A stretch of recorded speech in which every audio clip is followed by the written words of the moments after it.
just been talking in the office here about how many of us have been attacked at some point or other by some form of flying beast or any wildlife. I mean, so we'll take your stories this morning. Hello, this story is concerning wildlife. It's concerning a rhino. A rhino? Right? Yeah, okay. rhino. I used to live in Kenya when I was about 5 or 6 years old. Okay. And we were in this wildlife park in a grey Morris Minor. This rhino started chasing us. There's me and my sister in the back seat. Right. It was like something out of Jurassic Park. Yeah. We were turning around saying, "Believe it, Dad. Just put your foot down, Dad. We're in a field." Put your foot down, this rhino was chasing us. One from Mark here in Derby. Went on holiday for our first romantic holiday to Tunisia years ago. Decided to take my girl into a petting zoo. I got a bag of food to feed the animals. A giant goat then went for me, putting its front legs over my shoulders and proceeding to headbutt me over a fence into one of the pens, covering me in the food and making my nose bleed. I got out of the pen, then the goat and all his mates attacked me again, sending me running and screaming like a girl out of the zoo, with my girlfriend rolling with laughter on the floor. A tarantula climbed up the bottom of the bed. Across the UK, on DAB+, on your smart speaker, on your smart TV, and on your side. This is Talk.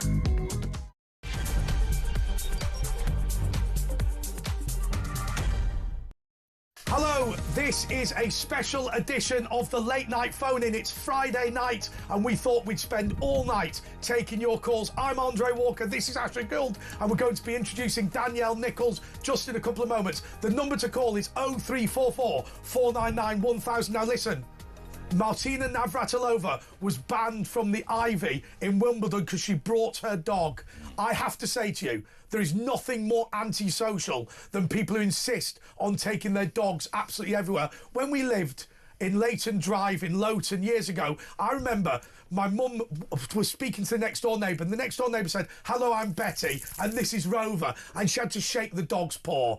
I believe we would be better if we rid the world of dogs. But before we do that, actually, you just... Oh, yeah, by the way, if you're expecting James Wales, he's just a bit knackered tonight, so he's not doing it tonight. But next week, stay tuned. But he's fine. He's just knackered, so you can't blame him. OK, so this is the Late Night Phone-In. You are welcome to call, and we've got Danielle Nichols. Danielle, would we be better if we rid the world of dogs? They shouldn't be anywhere near food preparation surfaces. Who let the dogs out? You know what I mean? They're licking in their wet noses. Cats are worse for well, the yeah, walking there shouldn't be along the any surfaces. animals in food preparation by people like James will put them in the kitchen. But also, a dog licks its bum hole and then licks your face. Yeah, I will say this. And they know it as well. If I needed a wee and I just squatted down and did a wee, someone would have a problem. But the dogs can just wee. No, the truth is, I have this massive issue with babies because I remember I had a little puppy. I like dogs, by the way, and I had a little puppy and I took her everywhere, and I found I got more hassle taking a baby than I did when I took my dog. We're a nation of dog lovers. I know. My view on children is very, very simple. What you do is you get the nanny to hand them directly to the boarding school. It's the traditional English way. But also, you know, like dogs, when you see the videos with the dogs on the baby and licking them, the young baby, that's actually quite... I know a girl who actually went blind because a dog licked her when she was a baby. I thought that was cats. I don't know, it was one or I think you're confusing dogs and cats. There's all the same furry four-legged things. Yeah. Who cares? It's just animals. All these dumb animals that people... I mean, it's just a waste of time. No, I've only had 2 pets, Peter and Goldie, the goldfish, and Goldie ate Peter. Do you know what? I would never have guessed that you'd only had 2 pets. Yeah.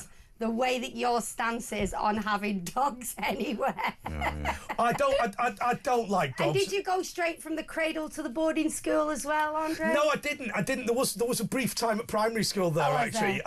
Yeah, I have to say, I went to my nephew's prep school and for speech day, and there was a child there, and I won't say which school it was, called Toto, what was it? It was Toto Casper Zane, and she wrote a heartwarming ditty about the leadership of Margaret Thatcher, even though she was 10. Right? But they're all called Sebastian, Charles, Charlie, Charles, Farquhar. Right? It was superb. Rupert. Did you have a Rupert? Yeah, there was Rupert, Sebastian, and all of this. There was one of them called, it was something like India, Scargill, Bourbon, Buchanan, or something like that. Now they're all road protesters, aren't they? all the proper crazy crazy ones. So it's 0344 499 1000. But before we get into the debate of the night, I've got to ask you, Danielle, about your favourite food hack, simply because last night we had a debate. I used to work in Parliament. I used to be a contender. We had a debate on what to do with corned beef and mashed potatoes. Oh, make a pie. Come on. Is all the correct day answer. long. It's called corned beef hash pie. And you just made that up. No. My mum will ring in. She'll give you the recipe. Will she? Corned beef. We got about 10 recipes last night. I'll get her to ring in. She thinks I'm not on till 10:30, so this is going to be a shock to her. I'll have to text her. But make sure she's sitting down before you announce it. So basically, you'd boil your potatoes, then you add a little bit of carrots and some peas, and then you give them not a really good mash, just a bit of a kind of a semi-mash. Ruffle them up a bit. Ruffle them up a bit. Then you put a bit of corned beef in, and again, semi-mash, because you want a little bit of clumps in there to give it a bit of texture. Make your own pastry. Don't be lazy. Make your own pastry. No, be lazy. Dead easy. Be lazy. It's easy to make your own pastry, but because at the moment I'm into making my own pasta, but we'll not go there. Anyway, make your own pastry. I love that. Do you know, they tell me off what Andre was supposed to be connecting with the public. I've been making my own pasta. No, yeah, but maybe we will go there, like. No, honestly, it's dead easy. It's dead easy. Dead easy. I didn't realise, and it's much better as well. When you eat your own homemade pasta, it tastes nice, and now I can't go back. It cooks in like a minute as well, doesn't it? It cooks in 2 minutes. It'll stay in your fridge for a week, and it's not as heavy. You'd like this, Chuck. It's not as heavy when you eat it. Right, can we just remind ourselves, broadcaster of 30 years, when Chuck talks to you, they can't hear him. They don't know what's going on. No, but I'm just involved in our wonderful gallery. That's all I'm doing. By the way, I've got a guest here tonight. I can't say who she is because she does work in the House of Parliament, but she's a good friend of mine. She was amazed by what was going on in the gallery. She's geeking out at the moment. So, do you know what? I'm going to say hello to all the parliamentary staff who helped us with our do today that was fundraising for the Scouts. Aww. We had a good time. I invited my godson, who is 4. Thing? And then I realised no under 12s were allowed. So we just told them that he's had stunted growth. We claimed he was a smoker. It was all good. Anyway, Yasmin, the teenage witch, is the first caller. Yasmin, you are through to Danielle. Hiya, Danielle. Hi, Yasmin. Hope you're all okay, darling. We're not, because you haven't turned your TV or radio down. I've not got it on. Are you on speaker? Yeah. Right. Get off speaker. Get off speaker. Yasmin, it's not like we've never mentioned this before, is it? All right, okay. Yeah. Right. Yeah, Yasmin. All right. Can I just say something? Are you still on speaker? Still on speaker. No, I'm not on speaker. Sounds the same, doesn't it? You may as well go back on speaker then.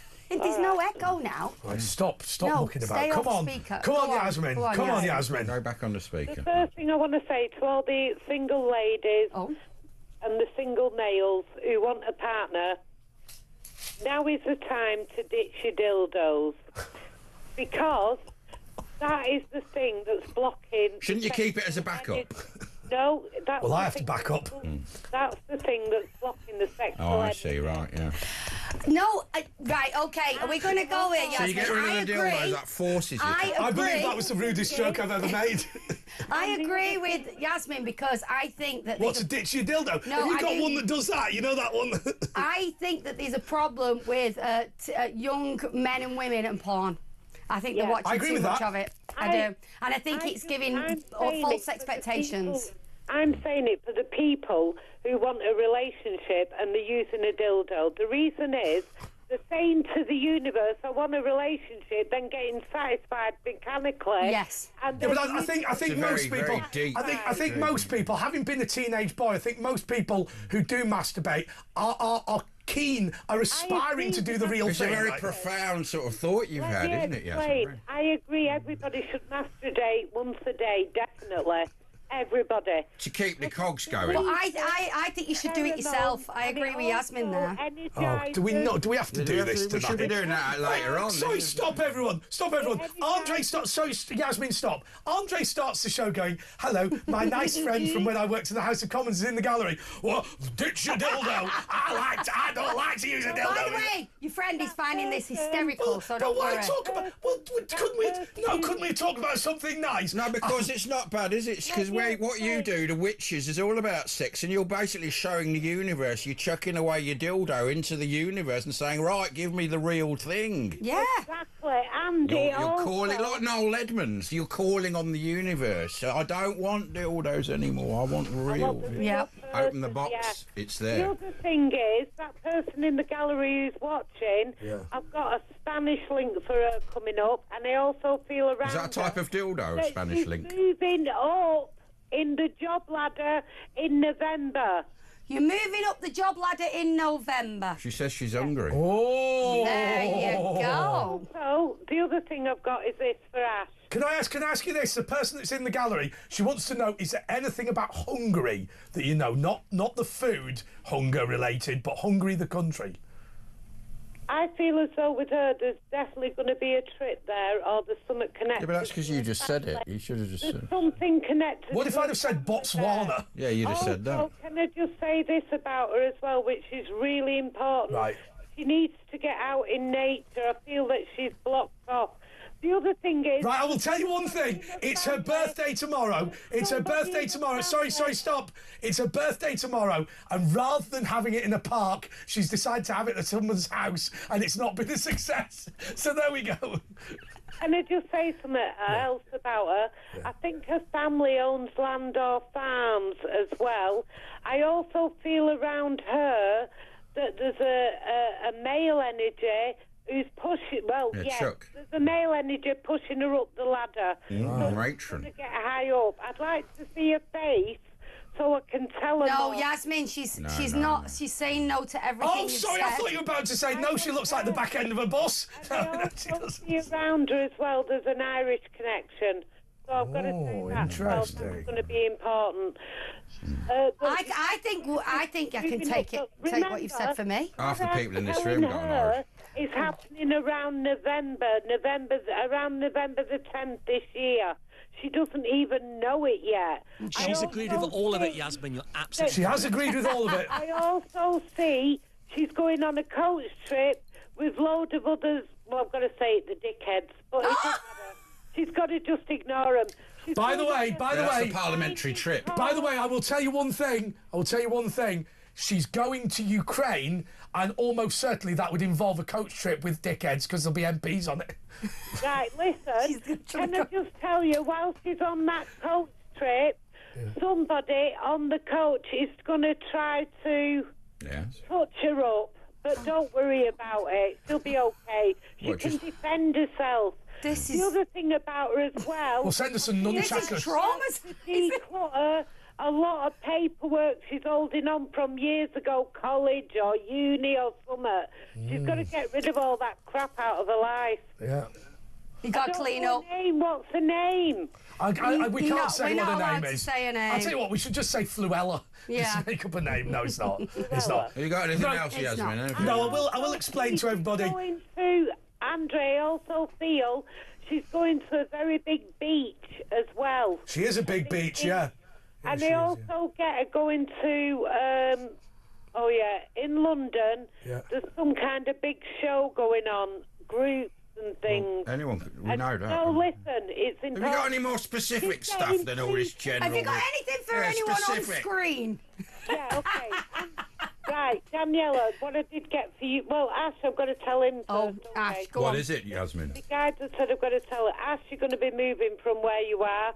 You're going to get a bungalow. There's also some family land abroad that you're going to be connected with. Is that true? Land abroad. What was that last one? Family land abroad that you're going to be inheriting. Abroad is getting connected to the family. I also see you here. You've got a slave plantation. A young man who's There's a young man who's a bit... I do own a sugar plantation in Mauritius. Sorry, Yasmin, go on. There's a young man around you who's a bit of a comedian, and he's going to do really, really well. Me. You need to get that stone of elapsed the last time I'm telling you, it protects you from evil bastards backstabbing you. It protects you from evil bastards. I mean, why do we have to say that? There's loads around him. I'm telling you, for protection. And the other thing, Ash, I've got to tell you, and this is important, you could do with a full body massage, because I feel... Well, I'm not doing that. Okay. That's not happening. That is not happening. Need to have the energy moving down it. It's like stuck all in. Well, I've got to give you free up my chakras. Yeah, but I don't know what it is. I've got constipated chakras. Do you believe he should have his stones of your lap massaged? But I've got rid of my dildo. There's some blockage in your groin area. You're not seeing. I'm not fixing that. You can get out of it. Yeah, right, okay. Well, Oh, so I don't need a touch massage to get rid of something stuck in my groin. She's not talking about a Right, massage. okay, yeah. She's filth. She's filth. Yeah, she's yeah. talking. I'll tell you what she's talking about. She's talking about Madame Palm and her 5 lovely daughters. That's what she's talking about. I can see his testicles are blocked. You can see that? I thought, oh yeah, hold on. They need to have it release, the energy. I'm not releasing the energy. I released them earlier. Do not release your testicles. Please do not. What? You could do with a Thai massage. No. What is going We are on? not releasing. We know what you mean. Yeah. We know what you mean. Yeah, we know what you mean. We know what massage Now, you let's mean. just be clear. Let's just be clear. Andre. No. Jasmine, let's just go. Now, look. To be fair, there's only the two of us in this studio, Danielle. You're going to have to do it. I'm sorry. I'm not doing it. No, I think you'd be better at it. I don't care. Well, I've had more practice, to be fair.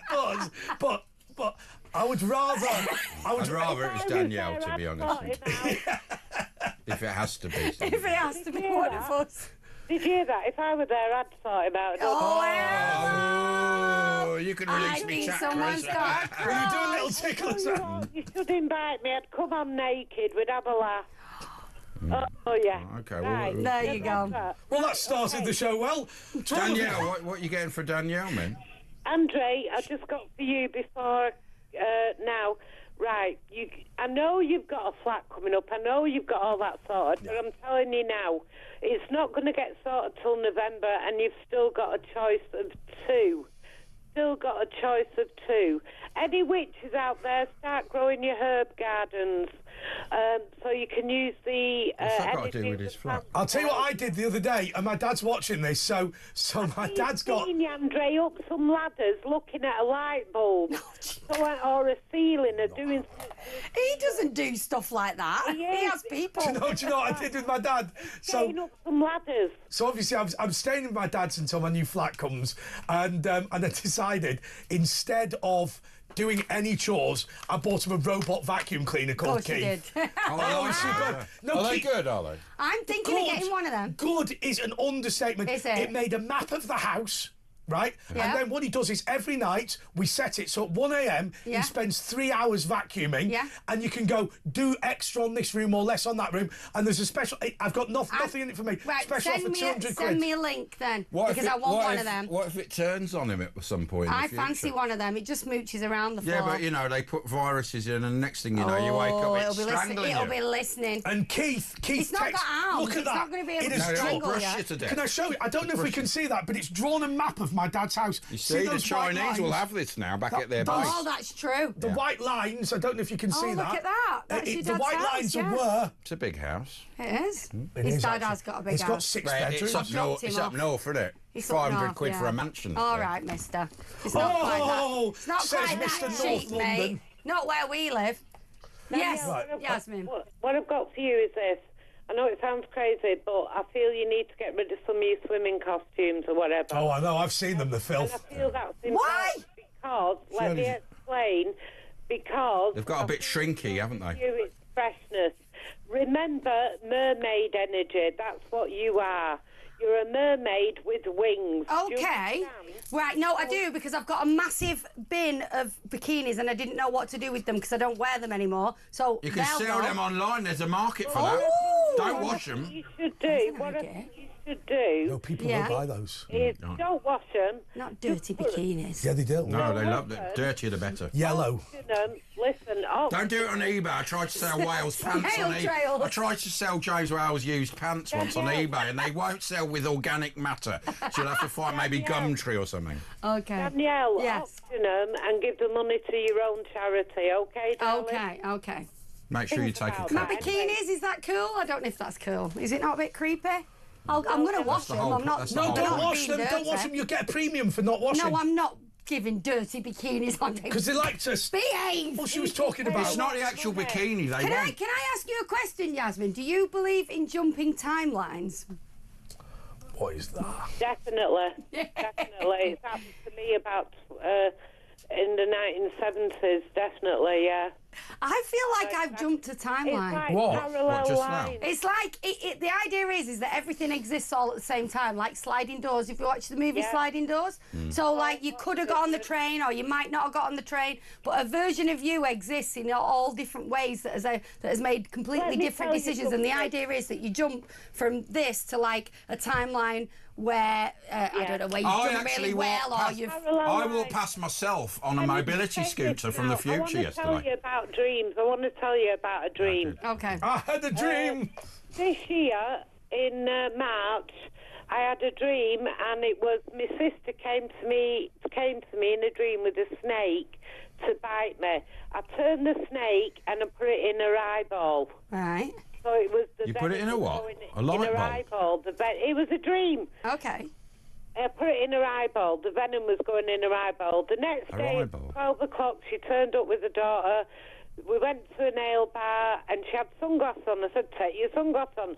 All her eye was bloodshot. So dreams. Well, it would be if you shoved a snake up it. I dreamt I had a basement that I didn't know about in my house, and I'd left the like hatch open, and my auntie came through and fell down it, and down there was like this evil wolf thing. I woke up, I was screaming, sweating. I don't know what that says about me. It was awful. Was it a succubus? And at night, do you often scream and sweat and writhe around? I always sweat because I'm on the menopause, which, by the way, let me just say, a friend of mine said, oh, my wife's on that menopause. It's awful. I sleep in a wind tunnel next to a nuclear reactor. Which I did think was really funny, and any man out there who sleeps with a menopausal woman will know exactly what I mean. Anybody who's single and has got a lot of stuffed animals in the bedroom, get rid of them. Prince Andrew. Who's got a double bed with loads of crap under it, get rid of it. And the other thing about it, if somebody wants to make money, go to a bank where there's soil outside, like a little garden. Okay. With a balaclava on. Soil. Collect the soil and plant a money plant on it. A money tree. Your yucca plant is in the wrong area. You don't need a yucca. It's a money plant you need, Danielle, not a yucca. Yucca will mess up your whole money energy. The other thing around you, Danielle, I feel as though your husband. Now this sounds crazy. Okay. I just got a message off Spirit. Your husband's going somewhere, and the word I'm getting is lagoon, and I feel as though it is a bit like a lagoon. Hole. I can see a big dome area thing, and it's a football stadium, so we might be going to a different club. That's something that's going to be important. And I also got around him coaching. I don't know what he does. I don't know what he does. He's a coach. Of course, you knew that. Oh, come on. I don't know how I knew that. He was a football coach. And you can check me. I don't know how I knew. I don't know how I knew that Dean Holden, the retired Bolton Wanderers player who previously managed Charlton Athletics, was into coaching. And was how did I know? Assistant to Stevie G. But in fairness to her, he is going to Turkey next week as pre-season, and he'll be in big stadiums. Danielle, yes. You're going to a birthday party. It's going to be very significant. Can I tell you? Buy big presents, Danielle. Stop being overspending on presents for people. Really? No, she's never had that problem, Danielle's husband. With Ronaldo again and his wife. Danielle's husband is going to Turkey next week, and he's going to come back with teeth like red rum, like everyone else does. You talking about fat Ronaldo or thin Ronaldo? Do you know why red rum won all the time? Because it's really. Oh, it was good to be generous. Yeah, murder. Okay, Yasmin, this is a request from somebody. Please stop. They've said, can you tell us what Ken from London was in a previous life? Oh. I think he was the Witchfinder General. Well, look, we've got him for you, Ken. Let's talk to Ken. Were you the Witchfinder General? It's a perfect job for you, isn't it, Ken? And the other thing, the reason he left Canada was because they didn't want him there. They pushed him out. Okay, well, that's Ken. Good evening, everybody. Were you a Witchfinder General in previous life? Well, you know that's a nonsensical statement, but listen, talk shows can be very entertaining. I've listened to James Whale for a long, long time. Some things are interesting, some things are not so interesting. To you. But I want to tell you the truth. What I've listened to tonight from this witch is absolute claptrap from the devil. Yeah. What? Listen, I think that's a bit harsh. Religious views. I've listened to her the content of her speech, and she's either drunk or she's a sex pervert. It's probably the latter. Hang on a minute, Ken. Seriously, I have just say sex pervert again. I loved it. I have an article in front of me about pornography and how it's affecting men's health. To talk about sex, we're on a late night show. We've got older viewers. I don't think there's any problem with us talking about sex in a good way. But we weren't talking about it. We were talking about using plastic implements. Oh, she was just saying to abstain. You can get quality metal ones. And I think abstaining is a good idea until you find the right person. I'm a supporter of your programme and your company because I'm just a listener. That's all I am, nothing else. And I'm just saying to you that what has been presented here tonight in our talk show Sodom and Gomorrah. is absolute claptrap. Rubbish.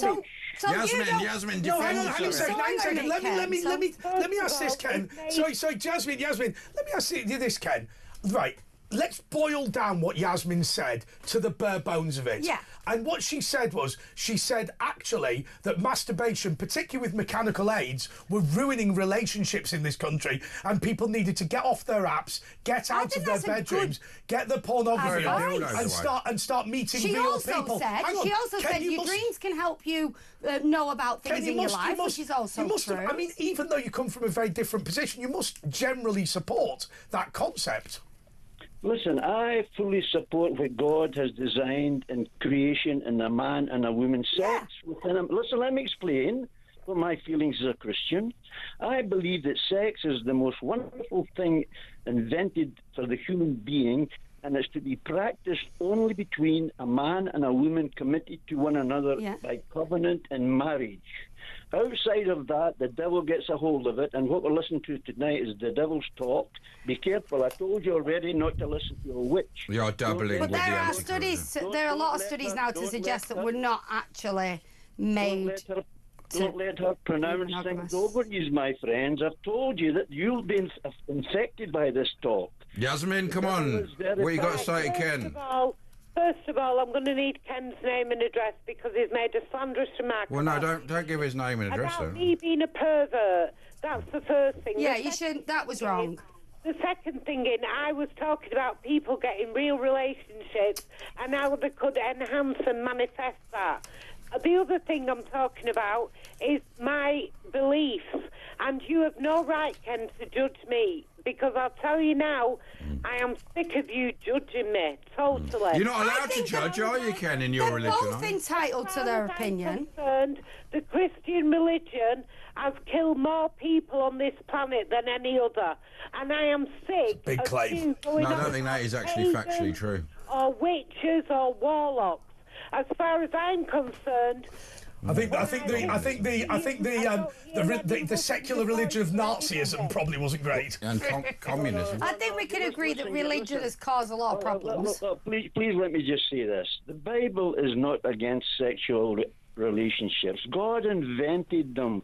He invented them for the procreation of humanity and also for the enjoyment of the pleasure of a man and a woman in marriage relationship. God invented it. It is wonderful. It is actually the most wonderful pleasure a man and woman can experience together is to have an orgasm in their wedding, in their marriage, in their life. Yeah. It is clean, it is holy, it comes It's not from God. clean. Do they need to have Filthy, been... isn't it? Well, It Ken, makes do a they right have mess. to be married? Do they have to be married? Makes a big mess, Ken. The Bible. So let me explain what God says in the Bible. I just don't know what to Look, think. Ken, look, we've got to take a little break. We're going to come back with you, and we've got to sort this out, so we'll be back in a little bit.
Across the UK, on DAB+, on your smart speaker, on your smart TV, and on your side. This is Talk. Okay, right. I mean, if you're not traumatised by now, you never will be. So what's the frequency, Kenneth? Well, in the book of Genesis, Twice a we're talking day. here about sex. We're talking about sex, right? Yeah. It's wonderful to talk about sex with the proper attitude. In the book of Genesis, God created all the lifestyles, and he said it was very good. Then when he created man and woman, he said it is very good. It is very good. Okay. Now, he said, he told them to procreate and produce more Sorry, children. we've just had a question come in from the gallery. Are Christians only allowed to use the missionary position? That's an absolute nonsense question. These are foolish questions. Let him finish. Well, Let him finish. what's Go the on. answer? No, a married man and woman can do whatever position they please. It's entirely up to I've them. heard that's not actually right. What? No, well, God except buggery is sinful. That is sinful in a marriage. If a man and woman are married and they sodomize one another, that's sinful. But listen, this is serious stuff here. Sex, as I've mentioned before, in the Bible, it's wonderful for a man and woman within a marriage covenant to be faithful. But what's happened today is sex is lust. They actually talk about love. Send somebody to love me. I just heard a song in the radio the other day that who can find somebody that I can love? It's just about lust. Madonna. It's not about love. See, the sexual act has to be directed by a loving feeling for your partner. So you can't go, ooh, like that. Listen, and it's wonderful. Be all lovely. God is not against. He created it. It's in our DNA. It is wonderful. It's clean. It's holy, It's not and it's to be enjoyed within a man and a woman, not two men and not two women. And God has designed it for our pleasure. But the devil has got a hold of sex, and he's twisted it and turned it into a dirty uncontrollable. Yasmin, let me ask you this question. I want to tell you something about me. When I was 11 and a half, I was christened, right? I was christened. I went home, the foster father, who I was living with, and his wife and 2 children, and he was a Christian man, raped me that day. And he raped me from that day till I was 14 and a half. In care, I was under his care. So don't tell me about Christian men. There's more perverts in the church than there is out of it. Can I just say, Yasmin, I'm really, really sorry that happened to you. Listen, I'm very sorry to hear that. I'm very sorry to hear that. But the man who did that was not a Christian. The man who did that was not a Christian. Know what my story Well, okay. Let's let Yasmin finish this point, because I think actually you are a pervert is a big claim. From what I heard, Yasmin, and I've been sitting here as well, you were making a point about your concern that real human-to-human relationships were being undermined. That's what I heard. Yeah. It's very important that people ditch the mechanical aids that they use in sex, unless they're a married couple, and then that's okay. Because what they're doing is introducing a mechanical energy. Because there's sex robots now. I completely agree with what Yasmin is saying. Apparently they're I better could than the not real agree thing. anymore. Yeah. I'm surprised that Ken doesn't agree. I am. Because Ken is against me, full stop. But one thing I'm not against that. When he goes on about sex between a man and a woman, even in the Bible, Peter said... Yeah, but hang on, Yasmin. Peter said that Jesus kissed men on the lips. There was nothing wrong with that. Yeah, but hang on a second. The implication in the Bible wasn't that Jesus was gay. The implication was he was being affectionate to people. But look, can we not... No, hang on a second. Stop. Okay, right. I grew up, as your children did, and as I believe you did, Asha, in a family where mum and dad were together for a long period of time. Your children have that. And I did as a kid. And you did, because your mum and dad only broke up later. I am going to assert, I'm going to throw this out, and I'm going to let Ken and Yasmin respond. I think a family that stays together, where mum and dad are together, is a better environment for children. Now, I'm not saying that you need to stay with somebody you hate, but you've got to be honest with you. I've got to be honest with you, Yasmin. I think for mum and dad to be married and together is a better thing for people, surely. I think what happened in the 70s was the fact that we had to get more economy going in this country. So if people split up, then they have to have 2 houses, 2 fridges, and it helped the economy. And that's when the families started breaking up in the 70s. So you think that basically smashing the family is something that people profited from? Well, my grandma would have to disagree with you there, and I'd have to say from my own personal experience that my grandma did, let me just make it very clear, by the time that she died, she spent her whole life with my granddad. She loved him very much, but there was a time of her life where he was quite abusive, and she had no way of leaving because she couldn't support her family and her children, so she lived for quite a long time in an abusive household. So you're saying in the 70s, I disagree on that point. I believe that they brought in support and allowed women to be able to leave abusive husbands, whereas in the past you simply could not leave an abusive husband. Fair point. Listen, I'm on about the economics of them. The government saying about people splitting up was better.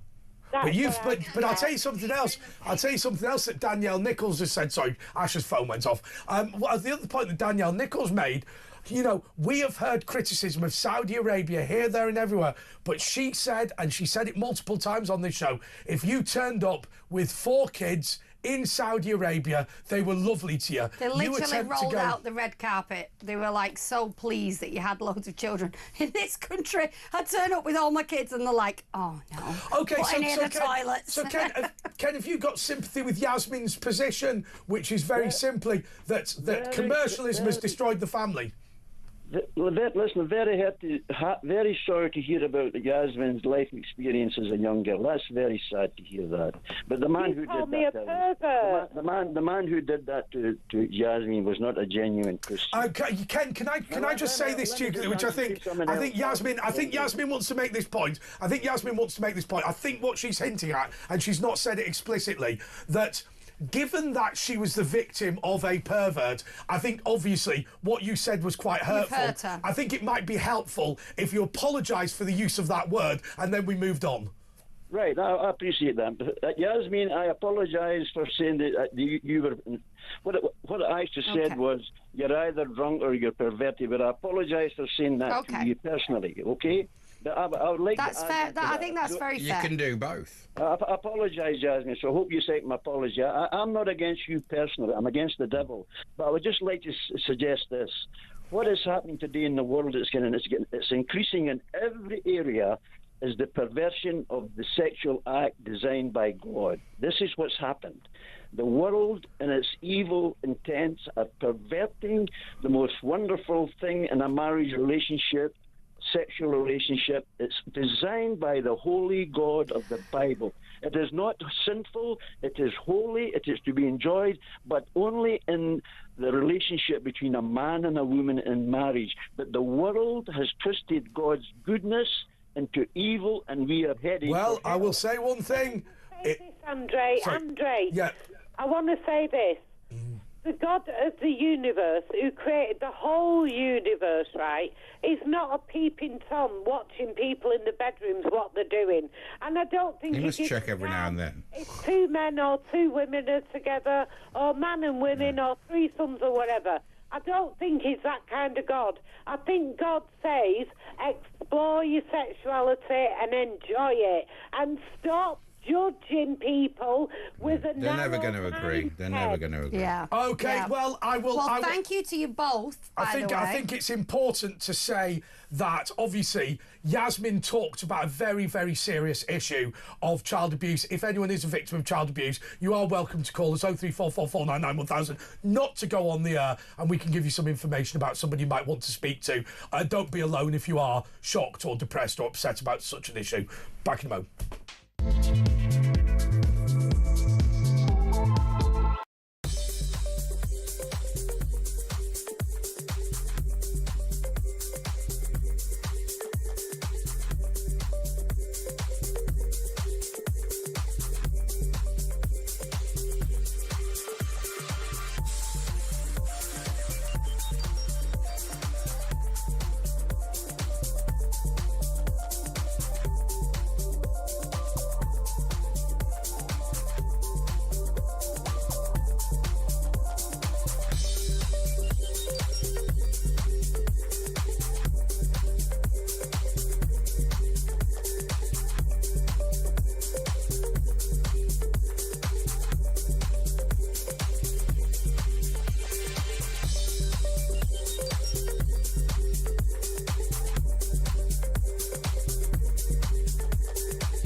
Across the UK, on DAB+, on your smart speaker, on your smart TV, and on your side.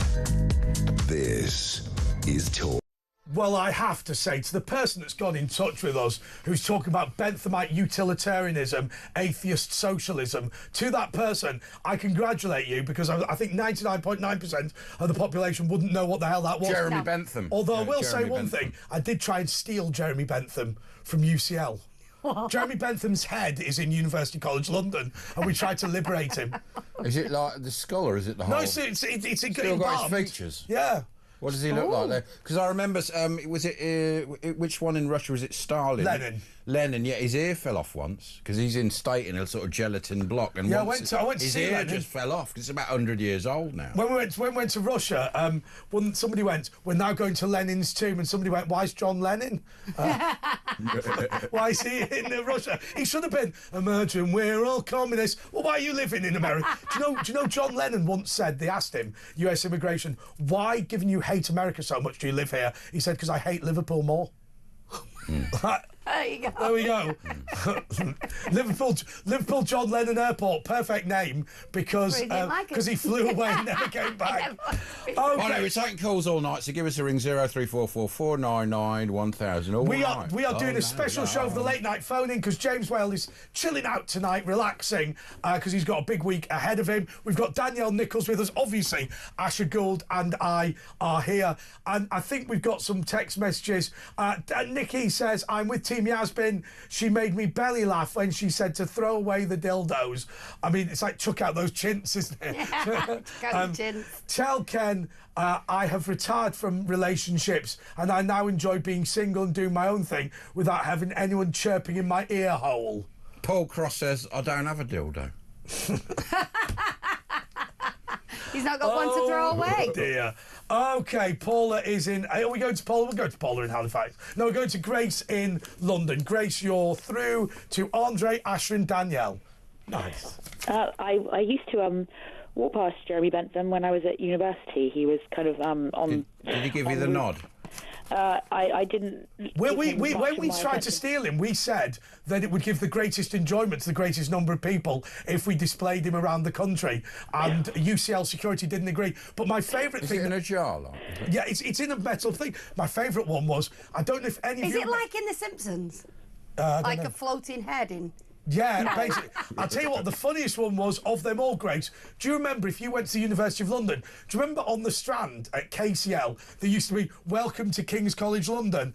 At a debating... I don't know if I should tell you this. At a debating competition, the Glasgow Debating Union walked into the security suite where that was, and they went, "We're just here for the rug." Rolled it up in front of security, took it away. It is now the carpet in the Glasgow Debating Union convener's office. They also stole our goalposts from Wembley Stadium. The Scottish fans got onto the pitch and actually stole our goalposts, and we've never forgotten and took them back to Scotland. So, Grace, so you want them back? Yeah. You remember Jeremy Bentham? They unhook a bit, you know. I was at UCL, and he was within a building that I had to walk through whenever I was on campus, but I don't know enough about other goings-on around the University of London more broadly, because I was far too much of a recruit. Well, we tried to steal. We got into trouble. We tried to steal Ted Heath from the Oxford Union, and the Oxford Union went wild. What is his head in the Oxford Union? But coming back... Have you a kleptomaniac, is it called, where you have to steal things? No, what we used to do at university debating competitions, we used to steal each other's property and ransom it back. Why did they leave their heads? Why did they leave their heads there? One of my mates stole the sword of St Andrews, and I'll tell you what, the University of St Andrews were not happy about that. Coming back to the topics of discussion, I'll say again, although I've heard her mention this previously, and I've said previously, but it can't be said enough, my sympathies with Yasmin for the outrageous things that she suffered. Although, as Ken said, someone who does that is not trying to follow Jesus, and therefore should not they're be trying to exploit the good people of the church in order... Why do you keep doing that? Well, that just keeps going off in my hand. And the problem is, I think that the church... And indeed, mosques and synagogues and whatever have been guilty of naivety, but bad people will exploit good people.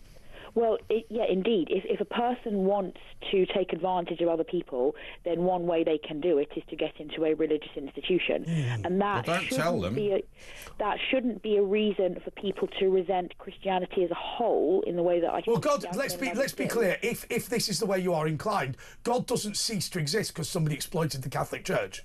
Absolutely. And I mean, Jesus himself, within his own time, was frequently arguing with people who weren't in their heart actually trying to follow God, but who had... Well, the moneylenders at the temple.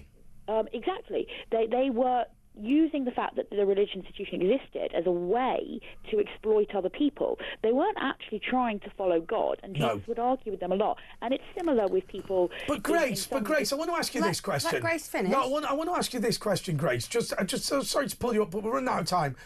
You know, when you have somebody like Yasmin on, Yasmin is a genuine person.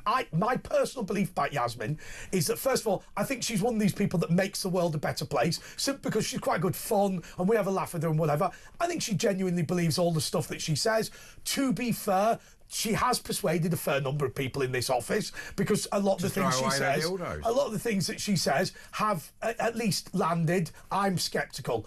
But I mean, when you have somebody like Ken, is Christopher Hitchens' argument not right, that sometimes religion makes good people do bad things? Because Ken would not have shouted the abuse at Yasmin if it wasn't for what he'd read in the Bible.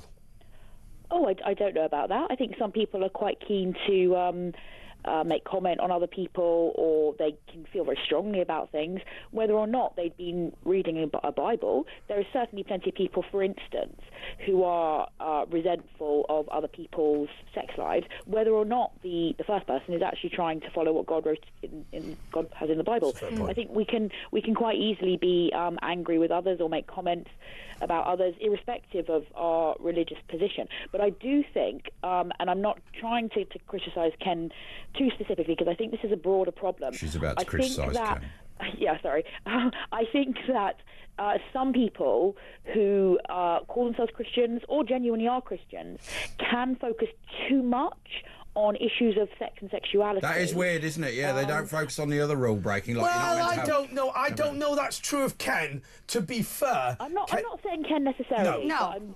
I think maybe Yasmin feels that she's heard very often. Yeah, but Ken doesn't come on and say you shouldn't wear clothes with a mixture of wool and cotton, which is also against the rules of the Bible. Also, I think it's always about where you put your genitals. I think it is also very, very, very clear that Ken's definition of pervert and Yasmin's definition of pervert were very, very different. Yeah. He was talking about, for him, a pervert is someone who's promiscuous. For her, it's somebody who's literally a rapist. Yeah. And I think that's... Yeah. With regard to mixed fabrics and things, those are rules in the Old Testament that refer to their particular setting and some of the neighbouring tribes, whereas rules... But Sodom is also from the Old Testament. You know, thou shalt not covet thy neighbour's ass. Oh, no, it's not that one. God's guidance regarding marriage and being the only place of sex is kind of reinforced in the New Testament. However, I do think that we need to, if we are Christians, those of us who are Christians, need to concentrate more on telling people about how Jesus offers us eternal life and slightly less on other people's relationships. Because I do think that God gives us the best guidance for relationships and sex, but actually the fact that Jesus offers eternal life is more important, and we need to keep that in mind more often, I think. Yeah. Thank you very much, Grace. And on that bombshell, I think that's enough. We're going to talk to Paula and Halifax and listening to Grace there. It was brilliant, wasn't it? By the grace of God. Totally addicted to Grace. 499 1000. Give us a ring. It's calls all night. It's me and Andre and Danielle. We'll be back in about 90 seconds.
across the UK.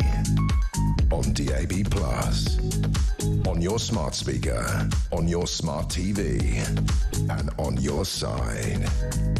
This is Talk. OK, we've got a great caller now who has been a solid supporter of the show for a long time, but I know that very specifically she wants to speak to you, Danielle. So why don't we leave the two of you to it? This is Paula from Halifax. You're through to Danielle Nichols.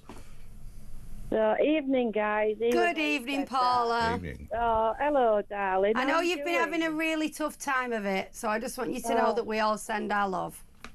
Oh, that's so kind. Thank you. You've I shocked you? Have a minute. Yeah, you have, yeah. Have a minute. It's okay. I know you're having a bad time of it. Yeah, well, I've got dementia, early onset dementia, brain tumour, and my cancer's come back.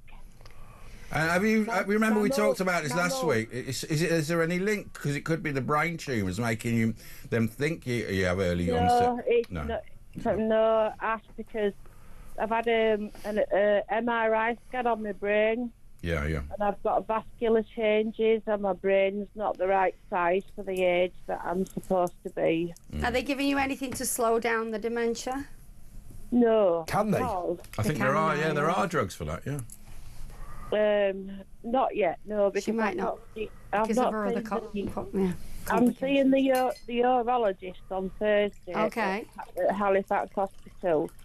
And I'm going to take it from there, whether it's vascular, dementia, whether it's I know the drill because I used to look after old people all night. Oh, right, yeah. Does that make it harder in a way? Tell you what, I'd rather die of cancer than die of dementia. Well, I don't know. I mean, that's... I can see exactly what this is an awful question to ask, but are people with dementia aware? Yeah, well, that's the thing, isn't it? Cancer, you're aware, and maybe you're not. Andre, did you not see the picture of from Coronation Street? I don't watch Coronation Street. I don't know what you mean. Did you, Daniela? I didn't see a picture. Who do you mean? Which actress? Was it the one who played Bette Lynch? Blonde hair. Yeah, Bette Lynch, wasn't it? Yeah. No, it's EastEnders. Yeah. Barbara Windsor. Not Bette Lynch. Oh, well, she had it as well, didn't she? Yeah, Barbara Windsor as well had it. Yeah, she did. Her husband put a picture in newspaper. All right, I'll have a look now. Was that Julie? Yeah. I worked with Julie Goodyear, that's it. Yeah, that's Bette Lynch, wasn't it? Tell us about you when you worked with her. Her fella is Anthony, I think. Tell us about Bette Lynch then, if you worked with her. Do you know what? Yeah. She was an absolute superstar with me. Yeah. She had a little soft spot for me, so I was absolutely great. You are a bit like Bette Lynch, aren't you? Am I? Well, that sort of barmaid, northern. No, I don't mean you look. She was very, very, very old school. So, and she had to smoke. But she was so famous. I mean, literally everyone in the country knew what she looked like. This photo is quite shocking. She smoked everywhere. Yeah, but she's about 80 now, you know what I mean? Is it? Yeah. It is quite shocking, but it does just look like an older person, a very old person. Exactly. How old is she now? I'm not 80, though. No, we're talking about Bette Lynch. I'm 50. What was her real name? Goodyear. Julie Goodyear. Yeah, well, she's been looked after. She lives on a farm, as far as I'm aware. She's very, 83. She's 83. She loved animals. She loved nature. She was a completely different person than the showbiz. Unlike EastEnders, where they are all they're not really actors. They don't even know they're acting. They basically roll the cameras, just be normal. She wouldn't wear any makeup. She had her wellies on. She was completely different. I'll tell you who I heard was awful. Wendy Richards. I don't know. I had a fag with her and Doc Cotton outside on the street. All I can tell you is that I know that Julie was sometimes... some people struggle with her. But let me just say, she was always showed me complete kindness. Right, we are going to... Paula, thank you so much.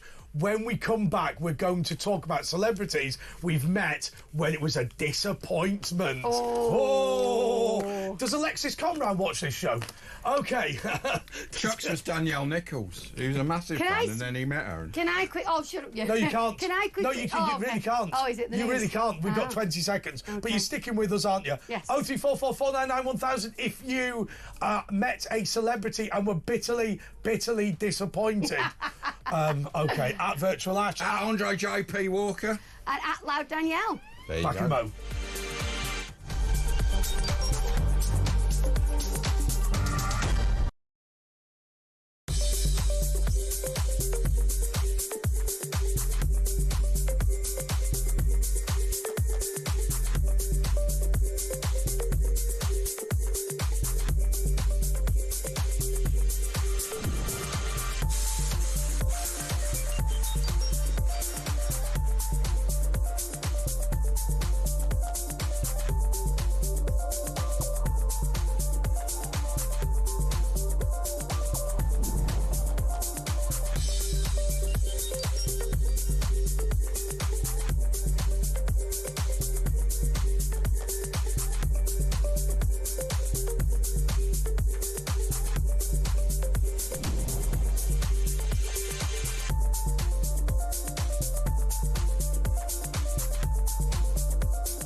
Across the UK, on DAB+, on your smart speaker, on your smart TV, and on your side. This is Talk.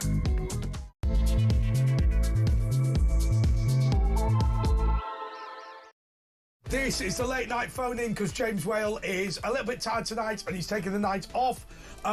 Somebody has got in touch, Paul has got in touch to say the most disappointing celebrity he ever met was he met Keith Harris and he didn't have Orville. That is dreadful, isn't it? I met Bernie Clifton. And I met Bernie Marsden. The Ostrich. He had his Ostrich. Yeah, we had Keith Harris. Bernie Clifton, by the way, was a really, really Chuck's nice met Rod Hull. Is that Camilla Parker Bowles? Was Emu. He was the last person to see Rod Hull. It's not. way. He was actually investigated. But Rod Hull is not. Did you met Grotbags as well? No, I never met Grotbags. But I loved her. No, but I'll tell you what, Ian Collins was in Panto with Grotbags. My groin. I thought He was Miriam. trying to loosen your balls. I thought Miriam Margoyles was Grotbags. You know that one he's always going on about Israel? Yeah, I can see what you mean. Also, I'm convinced that Rod Hull is Camilla Parker Bowles. I'm convinced. There's somebody at the door. There's somebody at the door. By the way, they did say with Rod Hull was not a perv, but they said, Rod, you have to be careful because legally that is your hand. No, it's the emu. Look, if you grab someone's balls, it is legally your hand. He was going, don't insult the emu, and they're going, Rod, it's your hand. It's legally your. You can't go into court and go, it was the emu. Tell that to the judge. It worked, though. So what other celebrities have I met? So honestly, my biggest disappointment, I don't care if he watches it, I loved The Real Hustle. Alexis Conran is genuinely a knob. Right. Why? You got to justify that So statement. basically, I got a job on this very station. What is he trying to do? Being co-host with Alexis Conran. Okay. And the first thing he asked me when I walked in was whether I was a Holocaust denier. right? And literally, he just hated me. He was horrible to me. What, because you said yes? Horrible. And once, on one occasion, so I was never rude to him at all. You know how James Wales tells Ash to shut up, and I never do it, right? Yeah. I don't like that sort of thing. So once he said to me, he said, what's your qualification in economics? And I thought, you know what? I've got half an A-level in economics, and I was an economics advisor at City Hall, dance school boy. Right? That's like Rachel Ridge. But then I really did him over. This is when it turned to violence. Oh, what? Right. So it was me, Alexis Conran, and George Galloway in the studio together, and Alexis Conran said, I would love to have seen that. Can you give an occasion when... Did George Galloway be a cat? So he said, can you give an occasion, George, when EU rules have gone against something that you wanted to do? EU rules? And for reasons I do not understand, George Galloway went blank. And I said, the reason is, under the rules on state aid, they couldn't nationalise Woolworths. The EU prohibited it, and George Galloway wanted to nationalise Woolworths. At which point, Conran said, prove it. And I said to Conran, and he just melted into the floor, I went, listen, if you can't understand, I said, I can't prove it. I said, I can't prove it. It's like saying, can you prove a cow exists or soil? I said, but let me tell you this, Alexis. If you can't understand why the prohibition of state aid is vital in a multi-jurisdictional free trade area, congratulations, you're an idiot.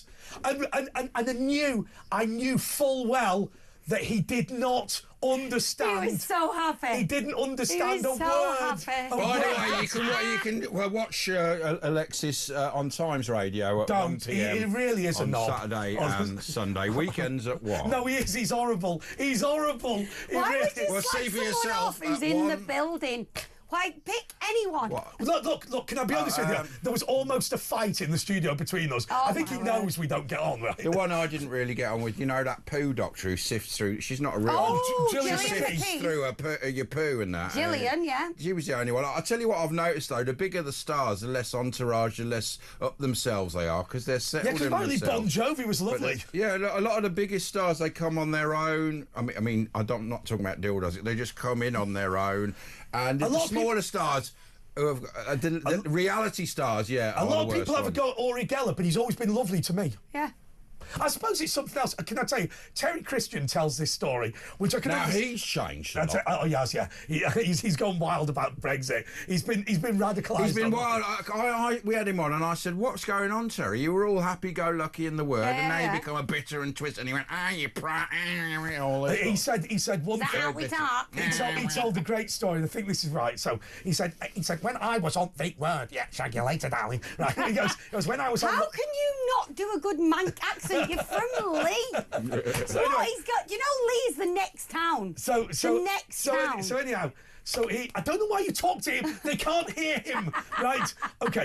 So Terry Christian said that he literally always used to sign autographs and all this sort of thing. There was this one occasion when he was running through Manchester Piccadilly Station because he needed to get the last train in order to be on time for work the next day. And somebody went, Terry, can I have your autograph? And he goes, get out of the way. And he said, I knew it was coming Sunday. Angry Christian shoved fan to sign. I was furious.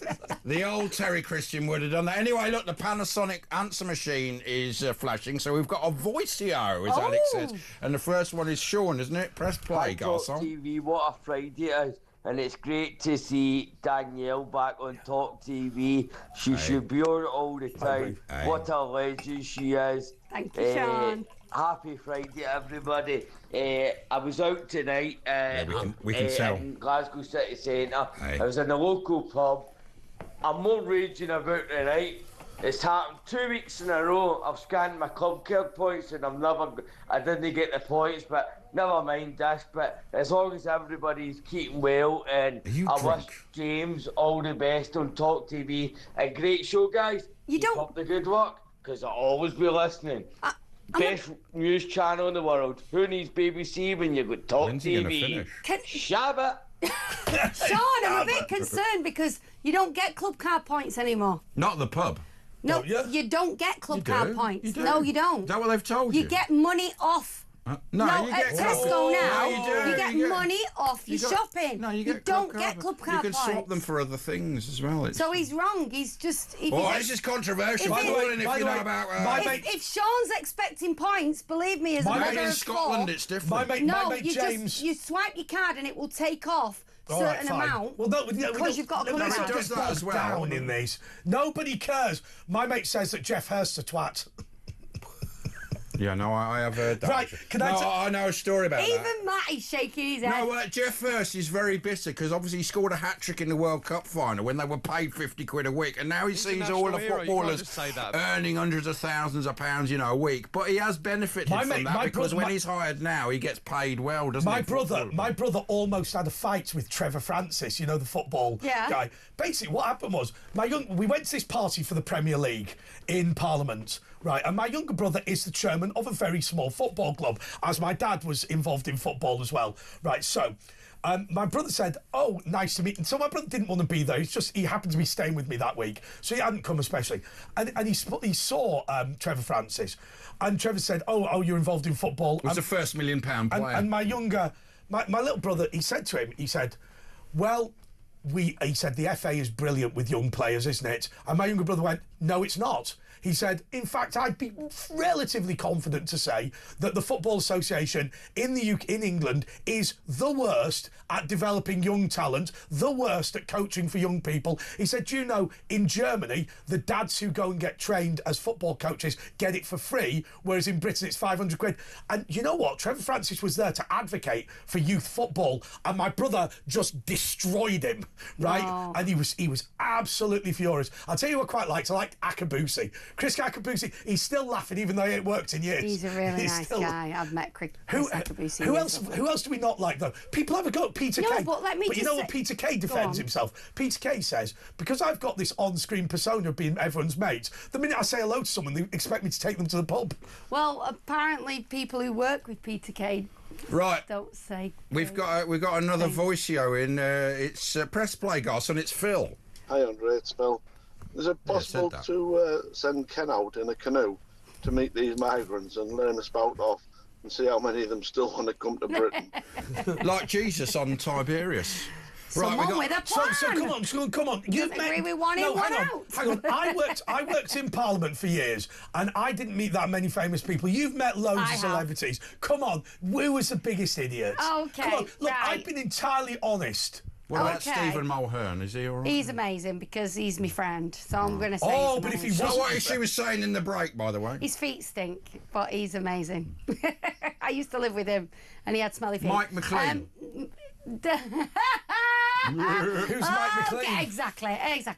No, in all honesty, I do think sometimes you might meet someone, they might be on an off day, because that's right. When I met Victoria Beckham, it wasn't necessarily her, but like all the rules that her entourage gave us were like, don't touch her. Well, why would you want ask to touch her? for She'd a snap. photograph. Well, you shake someone's hand, don't you? Don't ask for a photograph. Don't this, that, and the other. And I was marginally terrified before she arrived because they'd been giving me all these rules, and she was a little bit standoffish. Yeah. But then she did warm, and she ended up being quite chill, and we had a bit of a laugh. So you don't always know what day they're having or whatever. Britney Spears, she was an absolute joy. Was she? An absolute joy. What a lovely girl. Like a lovely, she could have been drunk. No, well, I don't know, but she was absolute. She took a lot of time. She was taking advantage of. She let the CITV trainee makeup artist do her makeup. So that girl can now put it on her CV that she did Britney Spears makeup. Not a lot of celebrities. I know that sounds nothing to you, but that's a big deal. I get that. For a so makeup she was lovely. Yeah. Justin Timberlake. Very kept he was himself with to Britney himself. Spears, wasn't they? They were together. He wasn't. They were. I don't think they were together at that point. But I have to say, who's the most famous person I've ever met? Go on. Jimmy Savile. Oh, of course. You met Jimmy Savile. I met Jimmy Savile. Was it? Did he? I mean, you don't have to say. Did he behave inappropriately? Yeah. In what? Like badly or? No, just creepy. In what way? Just being Jimmy Savile is so creepy, you don't have to answer, by the way. Hello, darling. Oh, and no. Just like no hands. He'd kiss your hand. He always kiss up your arm, wouldn't he? And he was like stroking my... Oh, aren't you lovely? I never met him, but I used to speak to him on the phone. He'd go, put me through to my friend James. Well, creepy. I was not surprised at all. Creepy. What about celebrities who are really boring? Right. So my mate got on the plane once, and he said he worked for British Airways, and he sat in British Airways first class, and he said Liam Neeson got on and went, I don't like talking to people sitting next to me. Actors! Now, actors are very strange, I'll agree, because they play parts all the time. They're weirdos. When you speak to an actor and they're just being themselves, it's a blank canvas, so nothing to them. No, well, not necessarily, but just not what you might think. Oh, I'll tell you who was lovely. Because they're used to playing parts. Lee Francis from Virgin Radio was absolutely... he's such a nice bloke. Apparently Jeff Goldblum's a good bloke. Anyway, we've got another press play, guys, and we've got I'm Hope. enjoying tonight's show, and I hope that Danielle comes back on a lot more. Auf Wiedersehen, bye-bye. See you again. Right, let's go straight to the next one. It's Rachel. Yeah, that Chuck. Come on. Rachel, you've got a story about Rusty Lee. Press play, garçon. Hi, Danielle. Hi, Andre. Hi. All right, man. Hiya. When I was a kid, I was at the... Oh, this is live. You're not a voice recording. No. All right, Rachel, yeah. Well, yeah, because she responded to us. Yeah, I wondered that. That was clever, though, I thought. Go on, Rachel. Sorry, Rachel. I saw Rusty Lee at the Hippodrome in Birmingham when I was on a school trip in the 80s. Yeah. Oh, yeah. And the whole class of us, tried to say hello to her. And she sort of kicked off a little bit saying, I'm here with my son and I'm not talking to anyone. She was really rude. Oh! I used to pass her a restaurant. I met her doing Night Fever and she was... But if you're a celeb, they behave different. But I used to pass her a restaurant every day in Handsworth. She had a restaurant, Rusty's. Yeah, I know. And do you remember they found a rat in the kitchen? There's a rat in the kitchen. No, not the song. They actually did. And I've just remembered this. I went into a toilet once. At a Conservative Party conference. No, it's not. A Conservative Party conference, and Steve Norris was there having a slash. Right, and somebody walked up and went, Mr. Norris, can I shake your hand? And Norris had his knob in his hand having a pee at the time. He went, no, absolutely not. Shake your... Oh, hello. Why would you want to? I've also met Matt Dillon walking by Central Park in New York, and he was lovely. Let me have a selfie. And Jackie Stewart at the Formula One, and he also had a selfie. Wow. Oh my God, I had lunch with Brian May.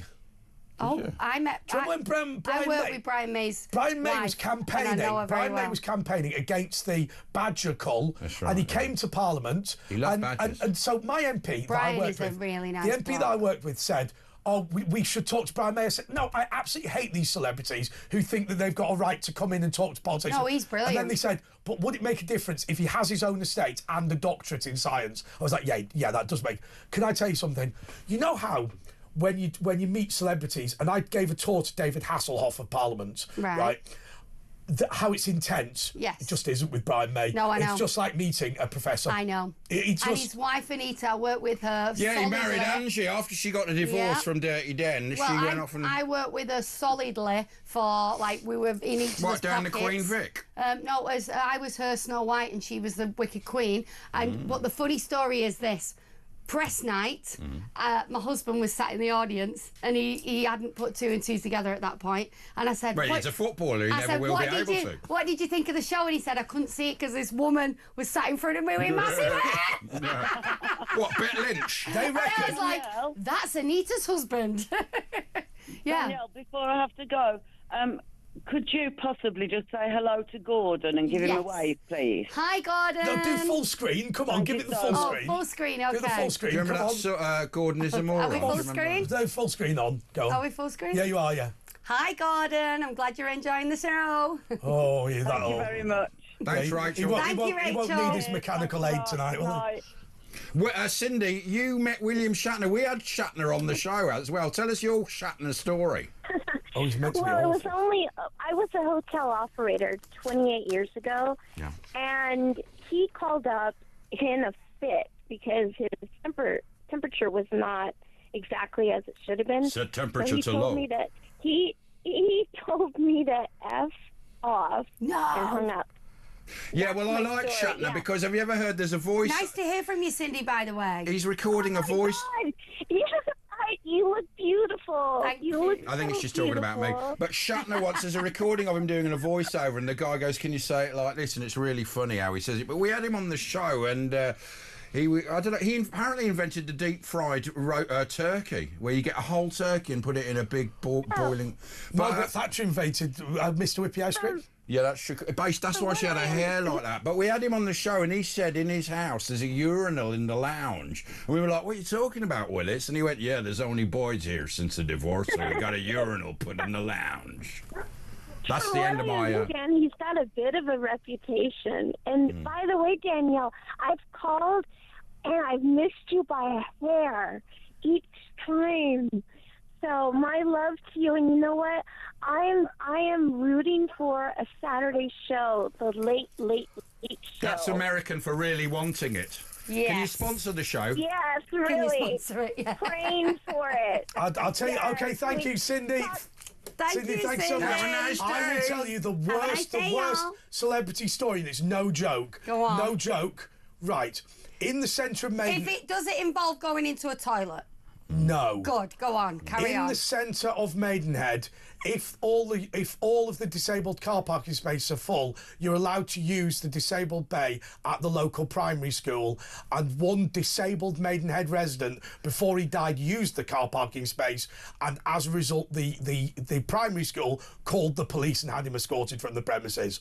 Rolf Harris.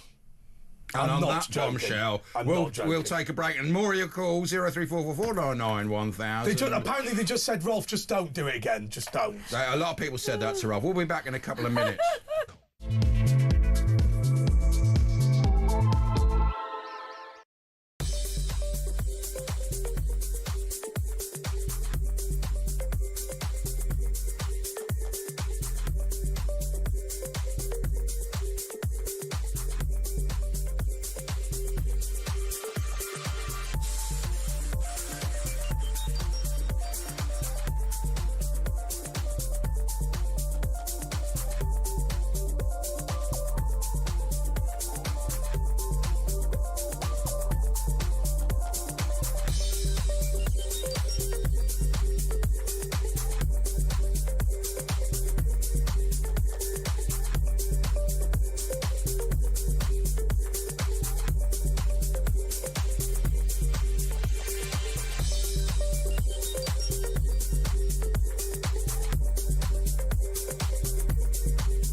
Across the UK, on DAB+, on your smart speaker, on your smart TV, and on your side. This is Talk. Yeah, but of course the problem is nobody cares who Baby is. Oh, sorry. This is the late night phoning with Andre Walker, Asher Gould, and Danielle Nichols. Now, Danielle has done us a huge favour tonight because you've actually printed out all of the comments and picked your favourites.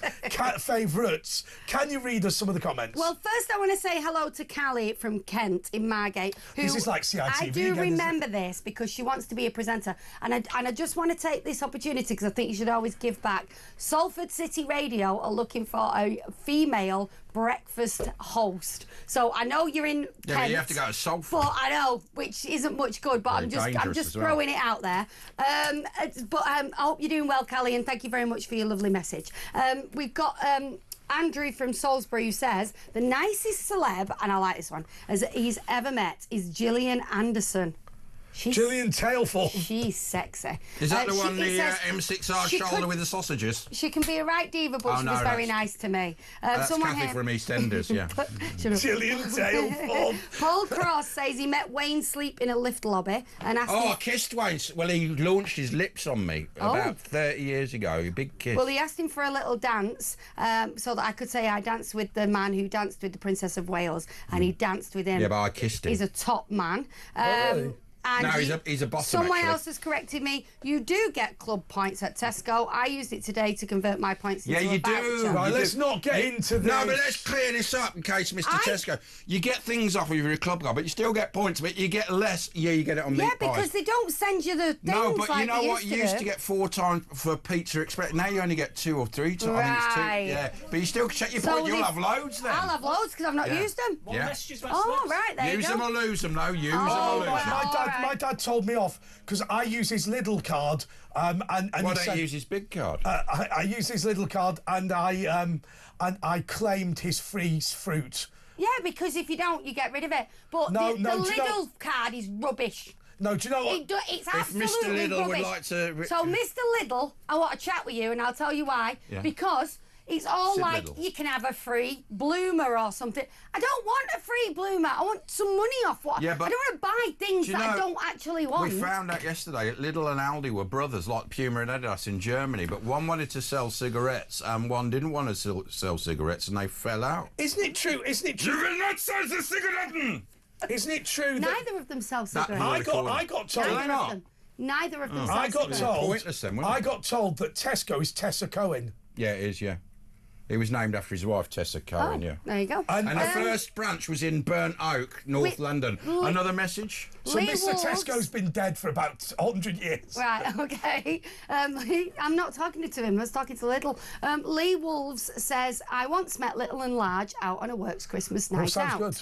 Also, Sylvester McCoy. Oh, I've met him, yeah. He's a mate of James's, actually. All very nice people, but the best are all some of the Speedway world champions who used to come to the bars after meetings and enjoy a chat and a pint. Oh, I'll tell you. Great show tonight, and I've had some laughs. Speedway's one of the biggest sports in the country, and no one's heard of anyone in it. You know what I mean? Hey, I'll tell you what. It's one of the biggest spectators. Yeah, I nearly bought a house next to a Speedway. I'll tell you what I met at the James Whale MBE party. I got chatting to Theo Pathetis, and I walked up to him and I said, he is a nice bloke, actually. I wanted to pitch my bikini. I want to make bikinis for big boobs. Yeah. But he weren't interested. Because he owns Sarah, one of those shops. I said to him, Theo, I've always wanted to meet you and ask you this question. And he went, oh God, what? And I said, when I worked in Parliament, people used to come all the time to surgeries and go, this letter says this, and you'd read it and go, it doesn't say that, and they go, but it does effectively. And I said, I don't understand why people, and I said, I never knew that it happened before, but obviously on Dragon's Den, people do the same thing. And he said, Andre, let me tell you, people get letters and they read what they want to believe it says. Because on Dragon's Den, it's the same. They go, this letter is an order for 200,000 units. And you go, it isn't. Right? Have you seen that? So you met... Let me just unpack this. Yeah. You met Theo Pathetis, and your question to him... but it was about why people have letters and believe they say something. Do you understand that speaks volumes about who you are, Andre? What? I just don't know. That would not be my first Why are you looking at him? They don't know he's there. Stop doing it. Right.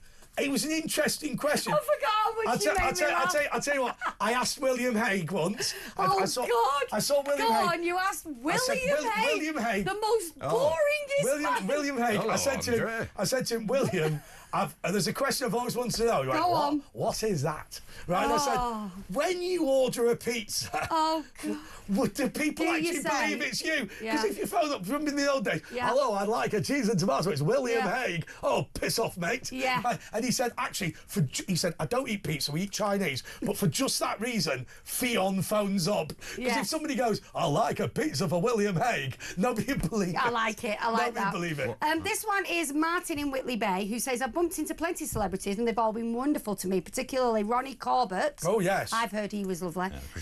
Whose diminutive status I struggle to believe. Uber midget, if that makes sense. So he didn't realise how small he was going to be. However, friends who've met both Gary Lineker and Hugh Grant all describe the experience akin to being made to feel like a steaming lump of... For a head. Yes.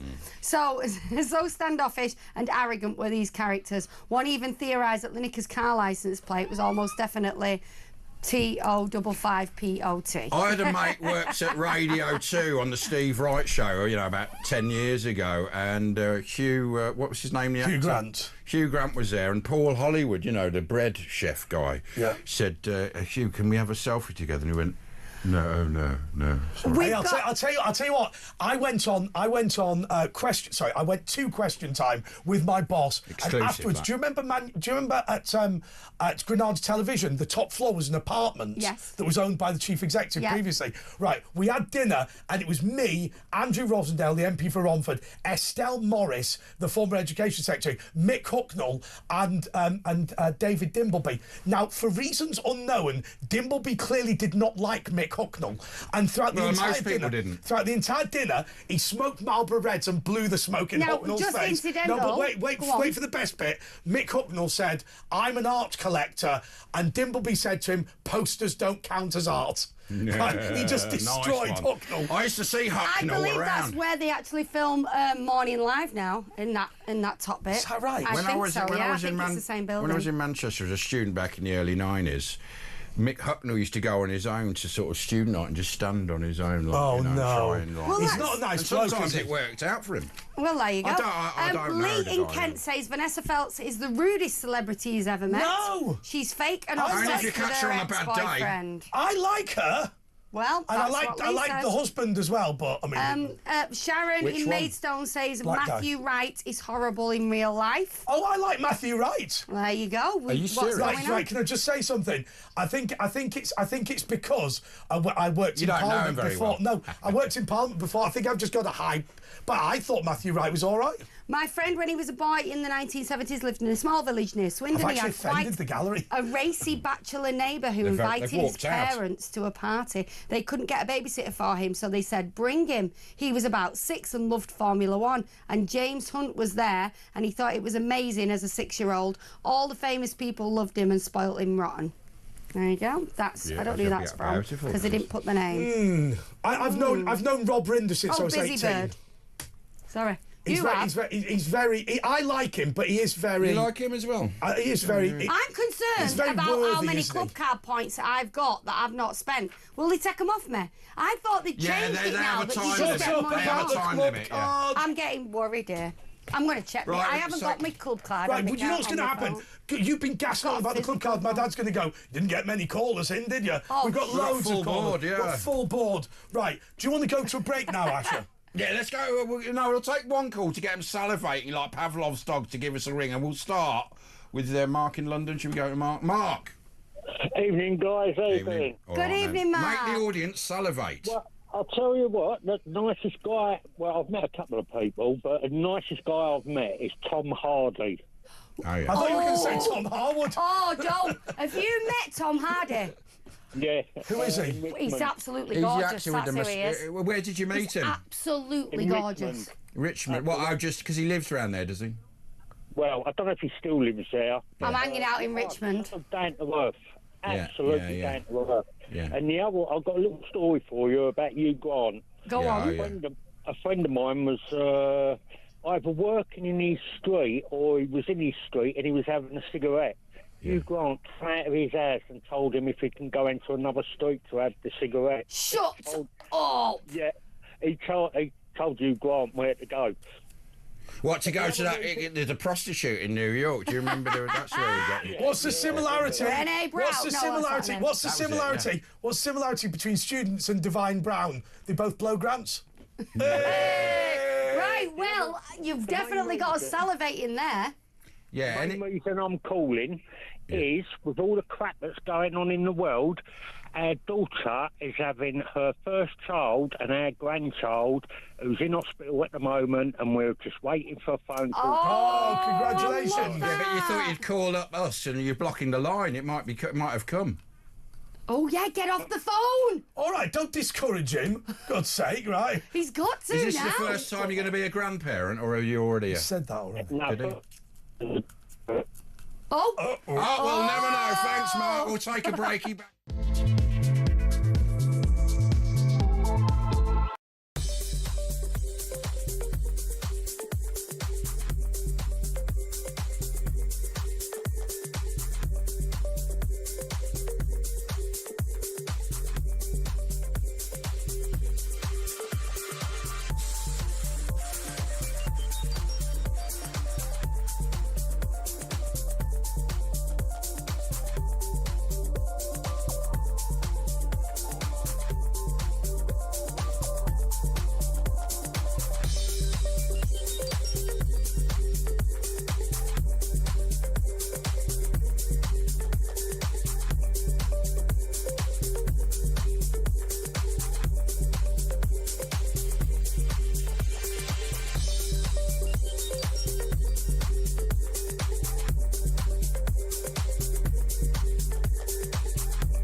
Okay.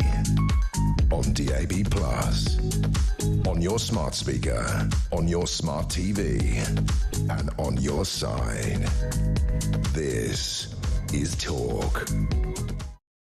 Yes, this is the Late Night Phone-In with Andre Walker, Asher Gould and Danielle Nichols. And I have to say to you, I've just been lambasted by the crew for liking... Lambasted? That's a great word. Yeah, it was repugnant. Repugnant.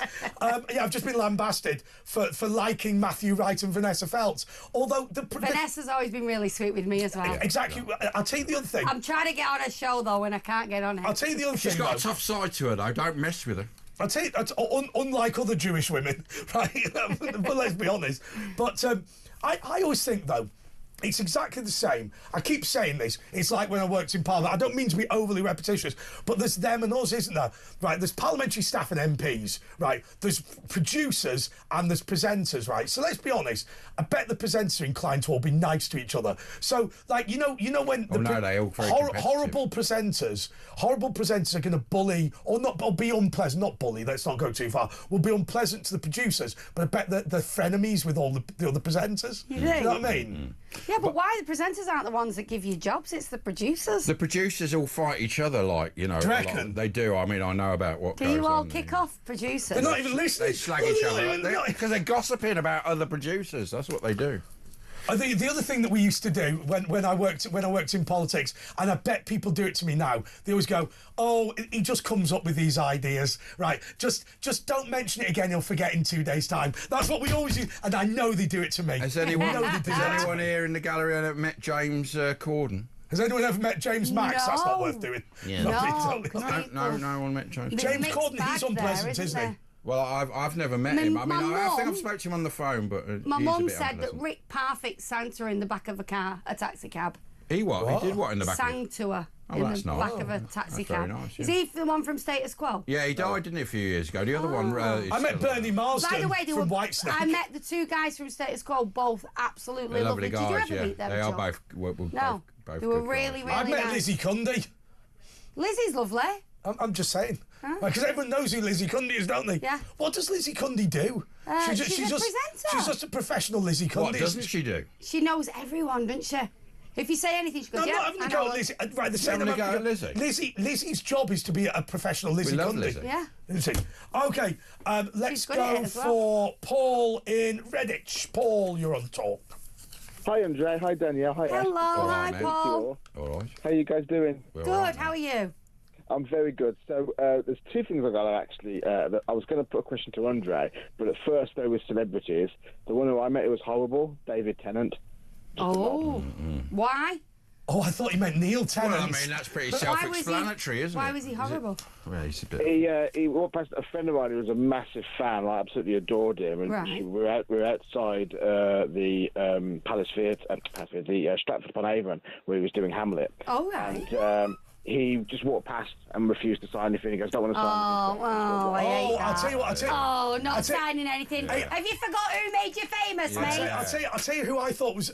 I got a brilliant story when I was a kid. Sure, it wasn't Richard One Hammond. of my mates said that he went through Manchester Airport, right, and he saw Keith from The Prodigy. You know that one with the matter. Yeah. Raise the pressure, play the game, I'll test you. Yeah, we know who it is. I've met him a couple of times. So anyhow, good guy. My And he mate goes, said, "Woo!" can I take a photo of you? Can I get a photo with you? And he goes, yeah, no problem. You know the way it goes. And he goes, then in those days, obviously it was film and batteries. The camera wouldn't work. And Keith from The Prodigy went, let me have a look at it. Right. And he started repairing the camera. And then apparently he went, oh, I think you need some batteries. Got some batteries out and replaced the batteries in this bloke's camera. See, that's what you mean. There's some nice people. Love talk, love the show. My mum lives 3 doors up from Ed Sheeran. What's Ed Sheeran like? Do we know? He's got a massive country pile. He's very friendly and he's always around a nice fella. He's an all-round nice fella, and that's from Paul in Suffolk. Oh, I'm well staffed. I would be geeking out. Mind you, for those of you that are into Conservative politics, I'm Maya Toosey's godfather. Yeah. I like it. There we go. There we go. Anyway, Paul, any other celebrities? Not celebrities, really, but I've got a question for you, Andre. Oh, go on. So, Snog, marry, avoid. I thought of this earlier when I was listening to Yasmin and Ken. Yeah. Right. Which one would you snog, Ken, and marry? Well, it's not that. I was going to ask Andre. Roseanne Lockwood, Nicola Thorpe, Vanessa Feltz. Oh, snog, marry and avoid? Oh, God. Is Nicola Thorpe that one that hated me? Yeah. Well, that doesn't narrow it down much, does it? Yeah. So. Yeah, but they all did, didn't they? Apparently they all hated me. Yeah. I didn't. Who is Roseanne Lockwood? Is she that really obnoxious one? She's the other one. No, she's pretty. She hated you as well. She was the one that always used to go on about women's rights and now works in Qatar. Oh, there we go. Oh, Madam Hypocrite. No, they all hated me. Who would you snog, marry, avoid? Come on. I'd probably snog, marry and avoid Vanessa Feltz. All of them. Like, first snog her, then she's got a big house. Marry her, then avoid her. I'd probably. Honestly, can I tell you something? Nicola Thorpe and Roseanne Lockwood hated me, but I still don't know what they look like, and I've never spoken to them. In fact, actually, do you know during that period during that period of talkTV, I never met any members of staff at talkTV and never spoke to any of the management at all. The feeling was mutual. Can't lie to you. There we go. Thank you for that, Paul. Thanks, Paul. Hertfordshire Bob, you're on Talk. I'll tell you, he was a nice guy I used to meet more or less every morning for a cup of coffee, and that was John Hurt, the actor. What a legend. Oh, fantastic, yeah. Yeah, I was working in Tottenham Court Road, and he lived in the flats opposite in Gould Mansion. What, should we go, Robert? Are we going for our coffee, Robert? Yeah, oh, what a voice. I'll tell you what a voice he had. How long did that go on for, where he'd take you for a coffee? It went on for a few weeks, but you know what it was? I was dying to ask him about all these films, you know. I remained cool for about 2 days, and then I had to ask him. Yeah. Robert, aren't you going to ask me about any of my film roles? He changed over this cappuccino. He changed Smoke Marlboro Lights, and it was absolutely fascinating. He just finished doing the Indiana Jones film, The Crystal Skull. Is he still alive? I think he is. No, he died. He didn't die too well. Break it to me gently. Right, carry on. Sorry, Bob. But what he said, Rob, we were talking about. In the end, I've got him to talk about his films. And the Elephant Man, of course, he was the Elephant Man. My grandmother was called Liz Hurley. And that's what I said to him. I said, was that the film that made you, or Alien? He said, no. He said, the film that... 1984, wasn't he? He was in that. Yeah, but the film that made him, he said, was Naked Civil Servant, which was on the TV. Where he played, what's-his-face, Quentin Crisp. And he was incredible, wasn't he? He really was like Quentin Crisp in it. So much so, people thought he was a gay bloke, but he wasn't. He was, you know, he was an actor. When you think back to all the films he was, Midnight Express, he was brilliant in that. He was a brilliant actor, yeah. I remember when he was on Who Do You Think You Are, and you know what he thought, he goes, I know I'm Irish, I know I've got Irish in my blood. And they did his DNA, and they went, no, Peckham, 100% Peckham DNA, and he was really disappointed that he didn't have any Irish blood in him. So how long did this go on for, you having cappuccinos with... It went on for a few weeks. It was like, well, didn't you keep in touch after then? No. I'll tell you why, because he was moving back to Ireland. He had quite a tragic life. You see, he thought he was Irish. He was gutted about it. Well, he used to live with his wife in Ireland, and she had an horse riding accident and died. Oh, it was horrendous. Yeah, it was terrible. Yeah, she had an horse riding. Was she an actress? Was she in the movie business? I can't remember, but he was a really, really down-to-earth He seemed like it, didn't he? He was in that, what's it, with Christine Keeler, that film as well. He was brilliant in that, you know, about the Profumo affair. Listen to this. Somebody went out on the lash with Paulie from Rocky. That's legendary.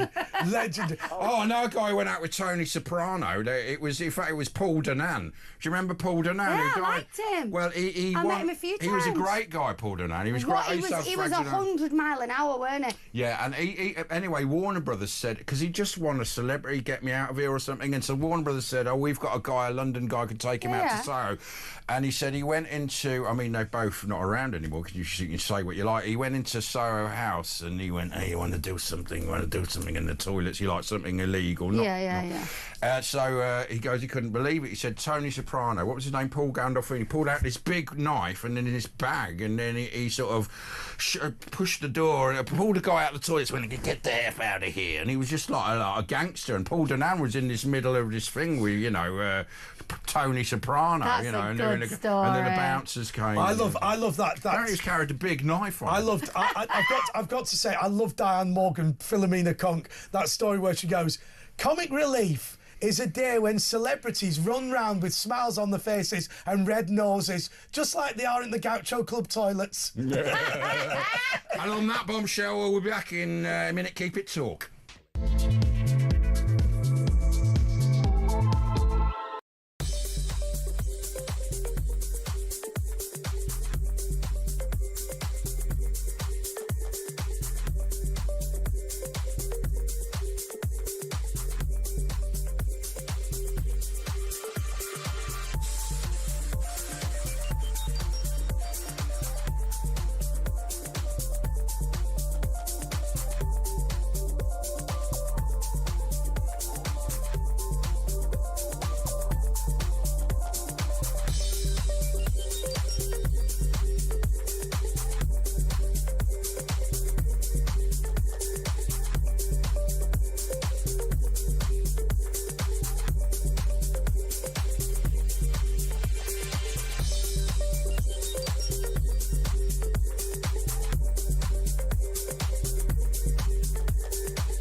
Across the UK, on DAB+, on your smart speaker, on your smart TV, and on your side. This is Talk. Yeah, but at this point, Andre, we've got a very big celebrity mystery caller who has called in, and this is actually incredible. I don't know if she's called in before. Let's get her on. Just pull her up. Let's see if we can guess who she is. Please, mystery celebrity, talk to us. Hello. How are you all? That's my mum. That's right. Yeah. It's the mum. It's Danielle's mum. It's Dawn in Manchester. Mystery celebrity. Yeah. So what's going on? Dawn. Tell us all the secrets, Dawn. It's absolutely wonderful to see you back on the TV. Yes. What, are you talking about her or us? Well, all of you. You know I've met you, Ash. Yeah, no, I know I have. Yeah. Well, don't tell Danielle that. She doesn't know anything about that. You're probably one of the biggest celebrities I've met, you see, Ash. Yeah, no, not surprised, yeah. The biggest one. And hiya, Andre. How are you? Hey, darling. How are you? I'm fine. We should meet up because I am in Manchester for a couple of weeks now. Oh, good. Well, we'll have to meet up and have a drink. Was it a nice day? Was it hot like down here today? Yeah. Boiling. Was it? Oh, the warmth has been spread out across the country. Manchester's very nice all when it's in hot. London like it normally is. It's quite special, mate, because it's never very nice and sunny there. And when it is, we're it's having amazing. a really nice summer up to That's now. true. I'm telling you now, I love the warm weather. I had to go indoors today and go to the swimming pool. Yeah, I know. Too hot. Honestly, it's absolutely melting. Yeah, I wanted to just elaborate on the Rick Parfitt sang to me in the back of a taxi cab. Oh, yeah, elaborate, please. Yeah. Who is he? Yeah, Danielle. He's the blonde man in Status Quo. Yeah, Danielle was doing Night Fever, and we had just went out for a drink, and in come Mick Rossi and Rick Parfitt. And Mick was like, I think he had a bit of a love interest at the time, so he sort of wandered off. and he was married. Yeah, and You shouldn't have said that, Dawn. You've really got him in trouble now. That was perfect, and he was lovely. And then we got the cab home, and he went, "I'm going to sing to you. You're a lovely lady." That's lovely, isn't it? That is. Were you still with my dad at that point? I was, yeah. Yeah, but I was thinking of sort of spreading my wings a bit, but it wasn't that. He was just so loving and so nice and such a nice. Did you spread your wings? Well, no. He was flirting with her. You didn't spread. He did flirt with me, and he did buy us a drink, didn't he, Danielle? He was lovely. He was absolutely lovely. So that's my. Who's the rubbishest celebrity you've ever met, Dawn? Apart from Andre, Ash, and Danny. And what did you do when were you a celebrity like your daughter? What did you do when you were younger? Oh no! She was a mummy. You were a mummy. A mummy and then a civil servant. Oh, yeah, she worked at the job centre. Oh. Yeah. Yeah, you don't need to go there really. I'm retired now. I'm glad to not have the stress, to be honest. Yeah. She's glad of not having the Relax, stress. man. Oh. Now, Dawn, meat pies. You're dealing with very vulnerable people, and you know what I mean. And I think my time for dealing with vulnerable people is. All right. What, Dawn? Hang on, Mum. You've just got to. She's got to correct something. She said she's going to make us her corned beef pie and I'm going to bring it with me next Friday. But she said I said it wrong because you don't put the peas in till the end. Don't put the peas in, you mash them. She sent me a text message. Yeah, but mushy peas She sent is me nice. a text message to bollock me for that. Mushy peas are nice. Potatoes, carrot and onion all boiled together. Drain them off, mash them up, then mix your corned beef in. It is fair. And then put, frozen peas straight in, put your pastry on the top. Keeps them them crispy. Make you lot one, and I'm telling you what, you'll never look back. It's gorgeous. She's Thanks, right. Dawn. It is absolutely chuffing delicious. So you got any? And she makes a nice cheese and onion pie as well, don't you, Mum? Yeah, how do you make your cheese and onion pie then? Don't care, but. Why do you prefer cheese and onion to corned beef? No, he doesn't. He's not a veggie or anything daft like that. He'll have a corned beef. He'll have a corned beef and he'll like it. He doesn't he doesn't care what's in it. I prefer the term vegetableist because it's more insulting. Put it on a plate, he'll eat it. Oh, thank you for ringing in, Mama. Ask her, Danny. I am the queen of pies, aren't I, Dan? She is the queen of pies. Fantastic. Meat pie, sausage roll. Come on, Oldham, give us a go. On a serious note, she taught me to cook. I don't cook well, but I cook good. Well, that's not a very good advert. What's your signature dish? No, but I'm good. Pasta at the moment, homemade pasta I make. What's your favourite sauce with the pasta dish? And I also make a really nice chicken broth, which Mum would, after I'd Nevertheless, probably nicer what's than your favourite sauce with the pasta? A tomato and cream. And a bit of courgette to add some veggies. Okay, well, you don't like the chilli in it and stuff like that, bolognese? No, I love the seafood one where they've put a lot of chilli and black pepper in. All right, okay. With the tomato and cream or just a tomato? Just tomato. Anyway, thanks, Dawn. We've cut her off. Thank you, Mummy. Let's go to Tim in Bexley in Kent. Tim. How do? Evening. Hi, Tim. Well, I'll start off with a super tenuous one, probably. What's that probably mean? best. The Julie Goodyear connection. Oh, go on. Yeah, Bet Lynch. When we moved, when I was about 2, we moved to a council estate in South East London near Greenwich, and our neighbour was John Goodyear, which was Julie Goodyear's uncle. He invented the tyre. Well, so they say. When he died, no, they don't. He just made that. That's true. Yeah. Go on, Is it true? Yeah. Carry on. Well, it was a John Goodyear, probably involved in. Mark Goodyear was their son. And what? Go on, carry on then, Tim. Anyway, as tenuous as that was, when he died, sadly, she actually tipped up. What, fell over? You mean? For the estate. Well, no, she tipped up she came to the house and then she went to the funeral. But because people back then were a bit like more curtain twitchy rather than. Obviously bombarding them, and obviously it was a sad occasion. There it is. So that's the Julie. Back to Speedway. I don't suppose you have any idea who Ivan Major was. No, is he a Speedway champion? No, he was a world champion. We won't talk. Well, that's what I'm saying. These are massive stars in the world of Speedway. Should be no one's heard of them. You what? Kenny Lynch took me. Well, he didn't take me to the toilet. That sounds a bit iffy. Kenny Lynch took you to the toilet. We don't need toilet stories. Andre's covered them. I can't remember the theatre, but Cannon and Ball were on, and we loved Cannon and Ball. They used to call in a lot. And when Tommy Cannon called in, 20 minutes later, Bobby Ball would call in. They were like, they'd be listening, and then if one called in, there was such a double act. Yeah, bless them. I'd like to meet the Grumbleweeds. Look after me, because I got swamped. This is the Swampy! Has anyone met Swampy? Give us a ring, Tommy Cannon, if you're around. If Swampy's been thoroughly fumigated, that'd be interesting. Rock on, Go Tommy. on, finish. Right, the gold really is Robert Plant. Oh, yeah. Right, we went to a show From Led Zeppelin. in the village. It was between Bridgnorth and Ludlow. Yeah, Shropshire way. Where was the mate? We went at Classic Cars anyway. Where was the mate? And the mate said, there's Robert Plant over there, mate. Because he's obviously from that part of the world. I went, yeah, right, okay. And your long story short, won't bore, but it was. So I made it my business to sort of, not because he apparently is a little bit awkward. Who wants to be bothered when you're on a day out? He was on his own with his dog. And it was a steam rally, so all the old duffers there weren't interested in any of that sort of lark.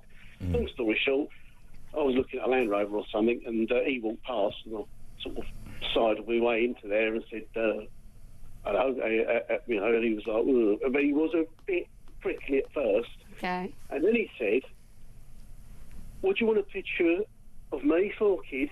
And I said, well, you are a bit of a leg end, aren't you? And I said, but I'm not going to bother you. You're on your day out. I apologise for interrupting. He said, oh, go on then, kid, make it quick. He said, what you here for? Well, are you here? I said, I'm in his FS. Remember Bonzo, obviously the drummer in Led Zeppelin. Oh, yeah.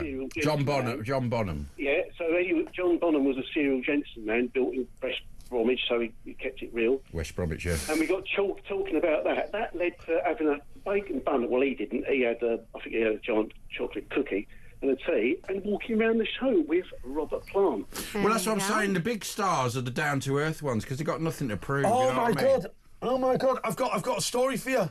Well, let's save it for right. Let's go quickly, Tristan, and then we'll save it. Keep them salivating. Tristan, Southend-on-Sea. What's up, Bubba? Good evening, both of you. I'm good, thanks, Ash. Yeah. Hello, Danielle, darling. Hi, how are you? I'm all right, thank you. I'm dating, which is my first bit of news. You're mating? Dating. Oh, right, okay. Yeah, lovely man. You sent a picture of your partner. Is that really your partner? He's about twice your size. That is huge. It reminds me of, do you remember Spitting Image with the David Owen and David, it was a small puppet and a big puppet? It looked like that. Seriously, that is Jason. He's a big man, isn't he? A big man. Do you like big men, do you? Who doesn't? Oh, yes, very much so. He's very, very tall, well over 6 foot, huge. Ooh. And you're about 5'4", so it's quite a... Yeah, I'm tiny, me, 5'5". I like tall guys. Yeah, wildest celebrity I ever met, I'll say wildest, that was Lois Perry, without a shadow of doubt in my mind. Oh, yeah, you had a day out, didn't you, down Southend? That's right, yeah, she's a very good laugh. And, yes, she is. We're going on a lunch together soon, which will be nice. I bet you are, yeah, I bet you are. Yeah, that's going to be something. And I tell you what, the sweetest celebrity I ever met is actually in that studio right now, and that's... Oh, thank you. You're lovely as well, Ash, but Danielle, what you see on screen is exactly what you get. It's good you think that's actually not true. She's nothing like that. You should hear her. Shut up, I'm She's not even from the north. She's never been there. No, she's that was an actress, her mum, by the way. Yeah, they put that accent. She's actually from Saffron-on-the-Wold. Anyway, she walks in, she goes, oh, darling, please. And she goes, come here then, let's pretend to be northern. There is one big difference. I do swear a lot more, don't I, when I'm not a little bit. It's not much. Don't be silly. It's not much at all. But yes, I shouldn't be too long, and I should be seeing you guys in the studio later in the month, by the way, according to Chuck. Perfect. Stop talking about him if he's not on camera. Have you sorted his trip out yet? No, we can't do the trip because of war. We can't do the trip because of warfare. Michelle in Glasgow says, love the fantastic show, and it's lovely to see Danielle. She's an amazing woman. She needs to be on every Friday, please, Chuck. Stop talking to him. I didn't give her that message. She just made that up. Funny. Just made it up. Clever, you see, very clever. Made that up. Okay, what other celebrities have we met? Well, I spent some time with Margaret Thatcher. Of course you did. Oh, dear. I spent some time with Margaret. Is this your story? Or are you still saving your story? No, I'll tell you the story. I'll give us a little taste of the story so we can keep people for the news. Okay, I'm going to tell you some stories about the times that I went to the Jockey Club with Eamon Holmes. I like it. I will tell you, right. Eamon, I fell off that chair deliberately. No. I feel sorry for the horse he's riding. Mark from Hepburn. Mark from Hepburn said he met David Bull last week in Sunderland, and he's such a nice bloke. He is quite a nice bloke. Dr. Dave Bull's a great man. He also met Jim Davidson in Newcastle. Now, He's a nice guy, Jim Davidson. I worked for Jim Davidson for about 4 or 5 years and never ever met him. He said at the time... The chaplain at my Masonic Lodge is a famous Mancunian presenter on another channel. Tell us about that. You never met him, it worked for him. I worked for him. I worked for his panto company. The Cinderella for like 4 or 5 years. And were you not in it? You were in the pantos. I was Snow White for about 5 years for him. Wow. And the couple of times that he was supposed to come and meet me, something happened. He got waylaid. Basically got a lock-in. And basically, he must have been happy with me because he kept employing me every single year. He was a lock-in at the pub. He loved the lock-in, He says that at the time my dad was dying of cancer, and Jim wrote a lovely personal message to my dad he's a nice to stay guy. strong. Yeah. That Christmas when my dad got the book, he cried with happiness and was so touched that Jim wrote a lovely message. I'll tell you who else is a good man, Bernard Manning of the same ilk, but a lot of these comedians slagged off and, it was obviously off-colour material, some of it, but he slagged everyone off equally. Really, he wasn't really, you know what I mean? Anyway, look, that's it for now. We'll be back in a couple of minutes. Keep your calls coming in, any famous people you've met and the funny stories back. Are you allowed to tell your stories? No.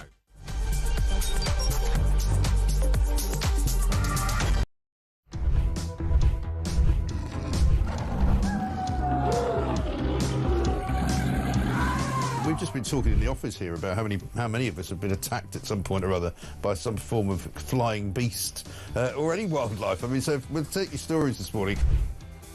Hello, this story is concerning wildlife. It's concerning a rhino. A rhino? Right? Yeah, rhino. Okay. I used to live in Kenya when I was about 5 or 6 years old. Okay. And we were in this wildlife park in a grey Morris Minor. This rhino started chasing us. There's me and my sister in the back seat. Right. It was like something out of Jurassic Park. Yeah. We were turning around saying, "Believe it, Dad. Just put your foot down, Dad. We're in a field. Put your foot down." This rhino was chasing us. One from Mark here in Derby. Went on holiday for our first romantic holiday to Tunisia years ago. Decided to take my girl into a petting zoo. I got a bag of food to feed the animals. A giant goat then went for me, putting its front legs over my shoulders and proceeding to headbutt me over a fence into one of the pens, covering me in the food and making my nose bleed. I got out of the pen, then the goat and all his mates attacked me again, sending me running and screaming like a girl out of the zoo, with my girlfriend rolling with laughter on the floor. A tarantula climbed up the bottom of the bed on the sheet. Yeah. And it walked all the way up. It's eyeball to eyeball. Wow. And I thought to myself, what am I going to do when it climbs over my face? But then a miracle happened. It raised its 2 front legs and waved them around. And then it turned around and walked down the side of the sheet. Boris Johnson been attacked by an ostrich. The former PM was enjoying a safari trip with his family when the bird leaned into his car and went oi oi and pecked his hand. In footage shared online, he quickly jerked from the ostrich. Don't dirty minds away from the ostrich, and shouted, "Oh, cripes, get hell," before driving off. And so I just set it out there. Have you been attacked by an animal? When I was about 7, says Trevor. Across the UK, on DAB+, on your smart speaker, on your smart TV, and on your side. This is Talk.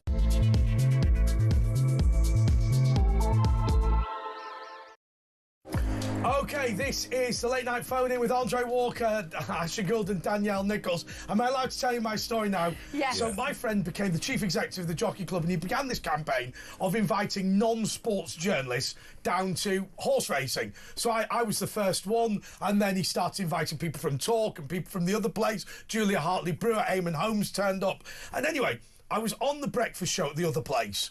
And I don't know anything about horse racing, but I was going to Cheltenham that day, and I went, Eamon really looking forward to going to Cheltenham later today with you. And he goes, what's your tip for today? You know the way he talks. I went, right. Well, there's this race. It's not Welsh. And it was something like Bergamini versus... and I said... And all I did was just quoted from the Racing Post. I went, this is the big race of the year. This is a rematch where previously the horse, X-Horse... clearly won, but it was on firm ground today. It's going to be good to firm. Yeah. And it sounded like I really knew what I was on about. Anyway, this was the big race of Cheltenham, and we all were in the Jockey Club lounge where they served dinner. I mean, you went. It was amazing, wasn't it? Literally the best thing I've ever been to. And funnily enough, your husband said that, and he's a footballer. Horse lasagna. Anyway. So we all walked out to the balcony, and the race began. And this Bergamini horse just won by a mile.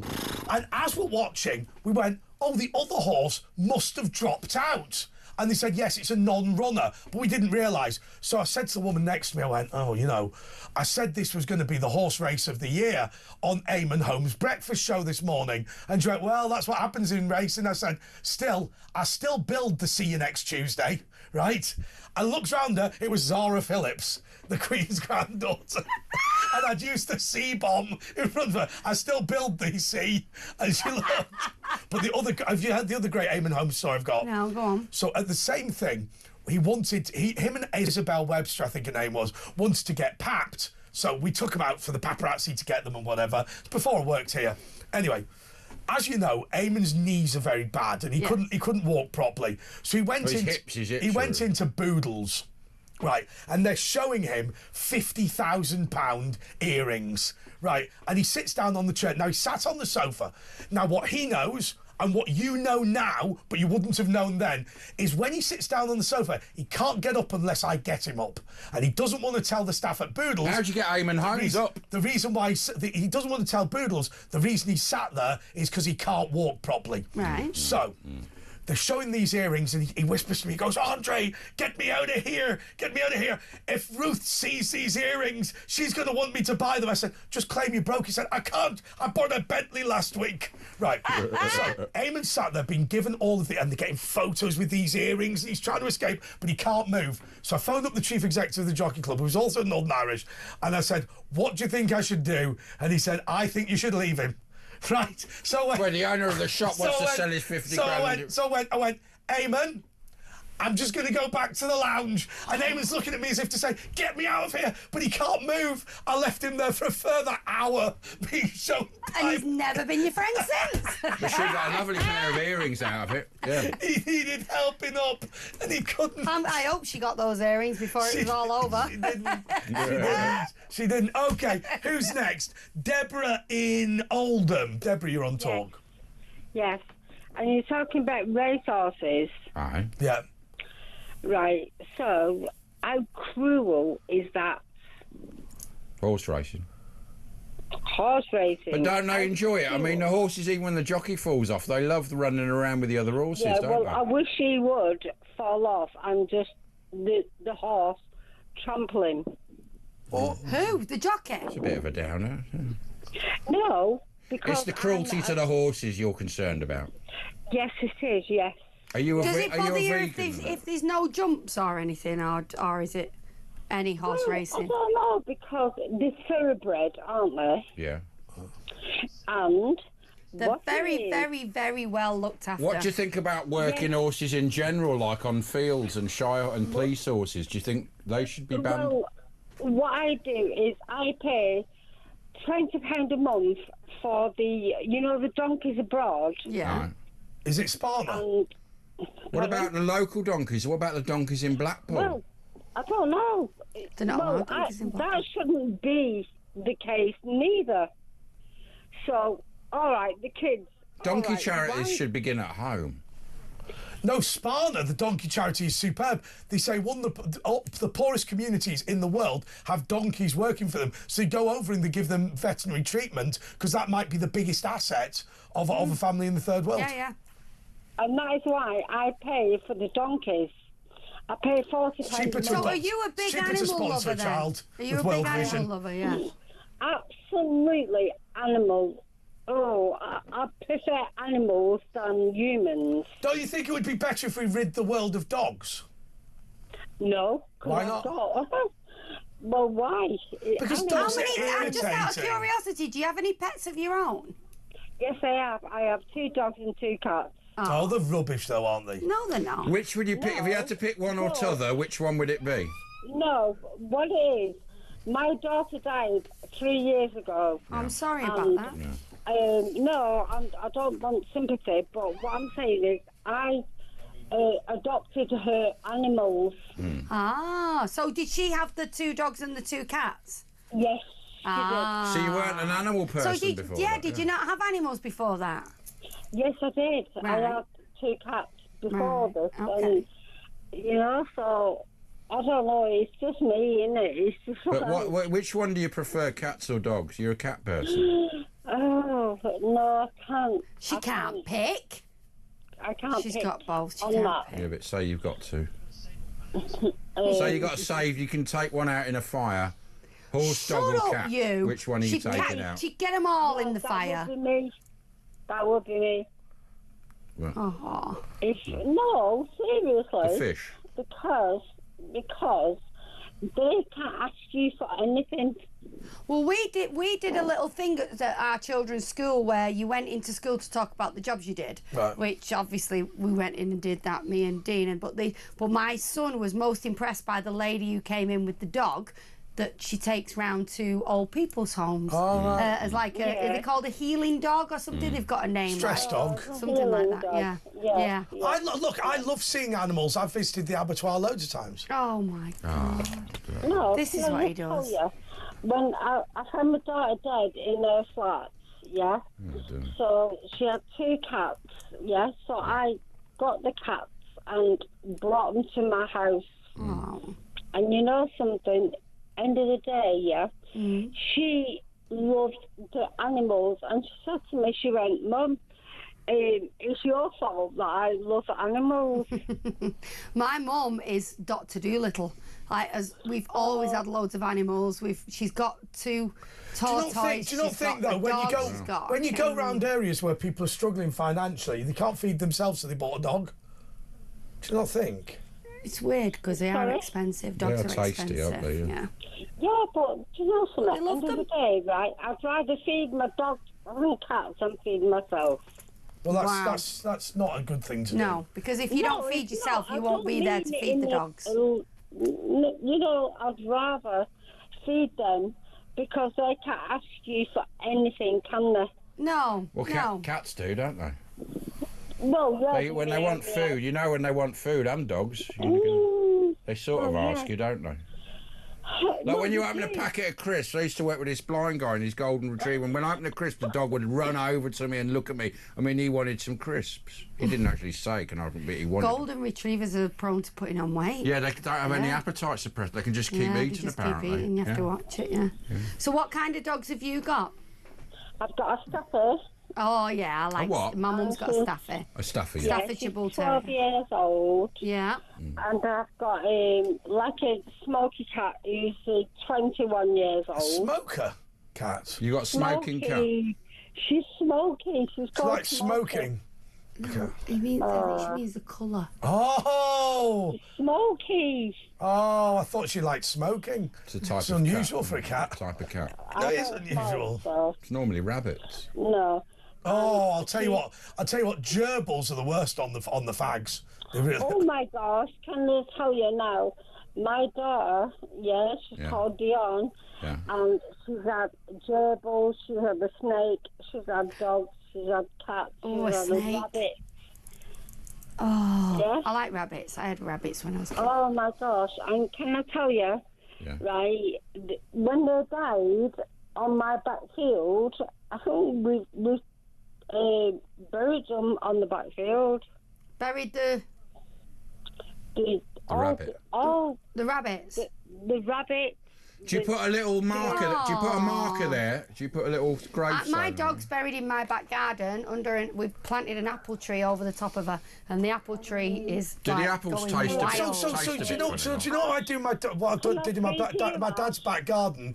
What I did was I threw blackberry seeds and strawberry seeds everywhere. Yeah. He doesn't know this. It's the first time he found out. He's got this like bit. He's got a back garden, he's got a front garden, but also he's got this like wooded area. So I've now thrown wildflowers there. Do you reckon I should buy a couple of rabbits and just put them in? Yeah.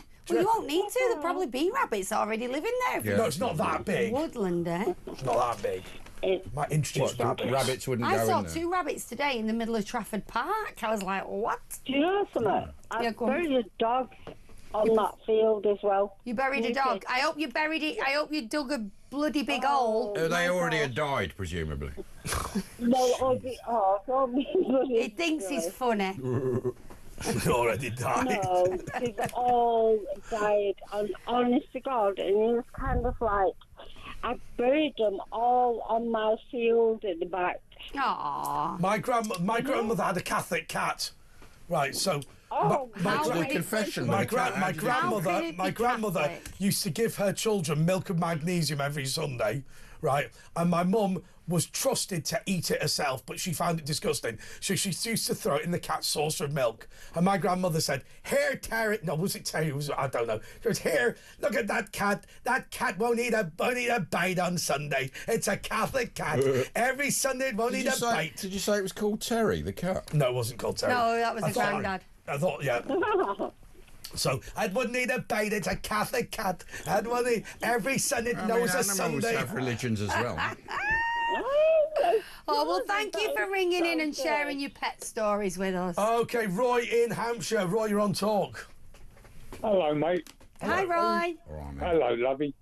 I used to be a porter at Heathrow. Do you want the best one or the... Yeah, all the Yes, we want both. Go on. Well, the best man we used to travel through was David Niven.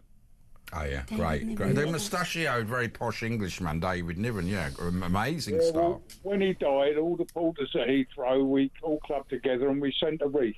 Oh. And his son said, you know, that he got wreaths from royalty, from everybody, and he came on, he was on the TV, he said, the most... meaningful.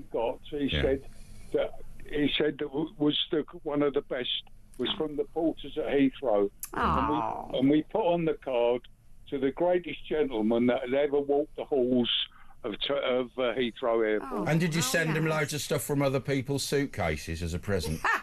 No. I was a porter, mate. I wasn't a loader. Oh, yeah, to get all the good stuff. And what's your worst story? Go on. The worst one, mate, was Tony Jacklin. Who's that? Who's Tony Jacklin? He was a golfer. Oh, yeah. Right. This is going way back, isn't it? David Niven and all that. Yeah, it's going back a few years.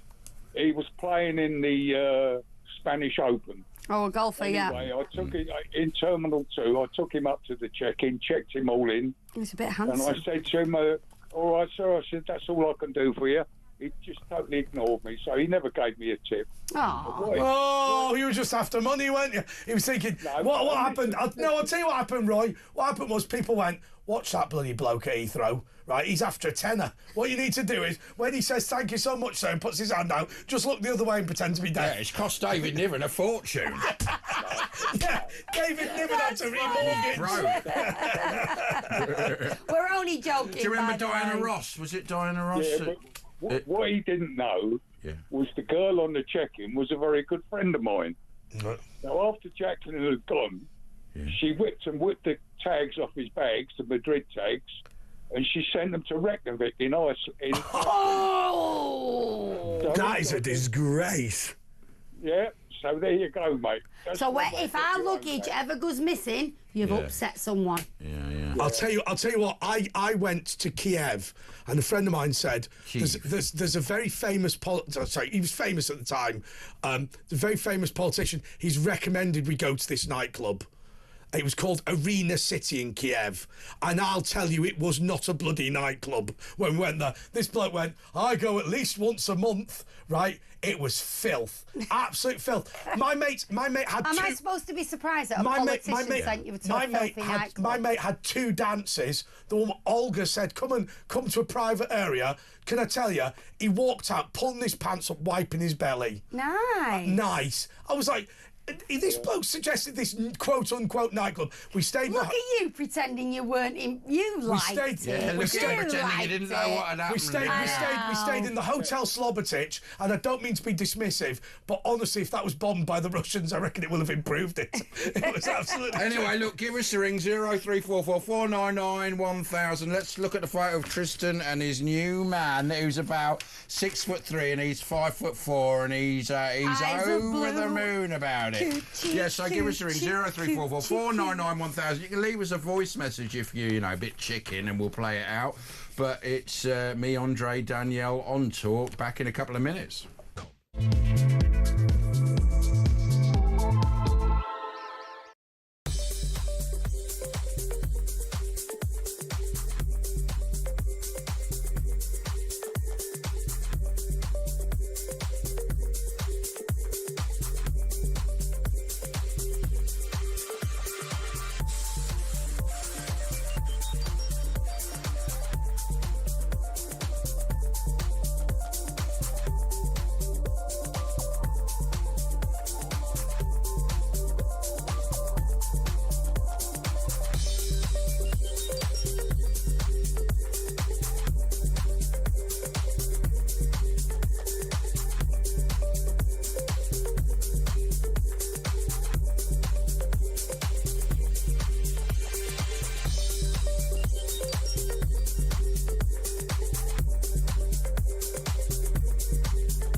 Across the UK, on DAB+, on your smart speaker, on your smart TV, and on your side.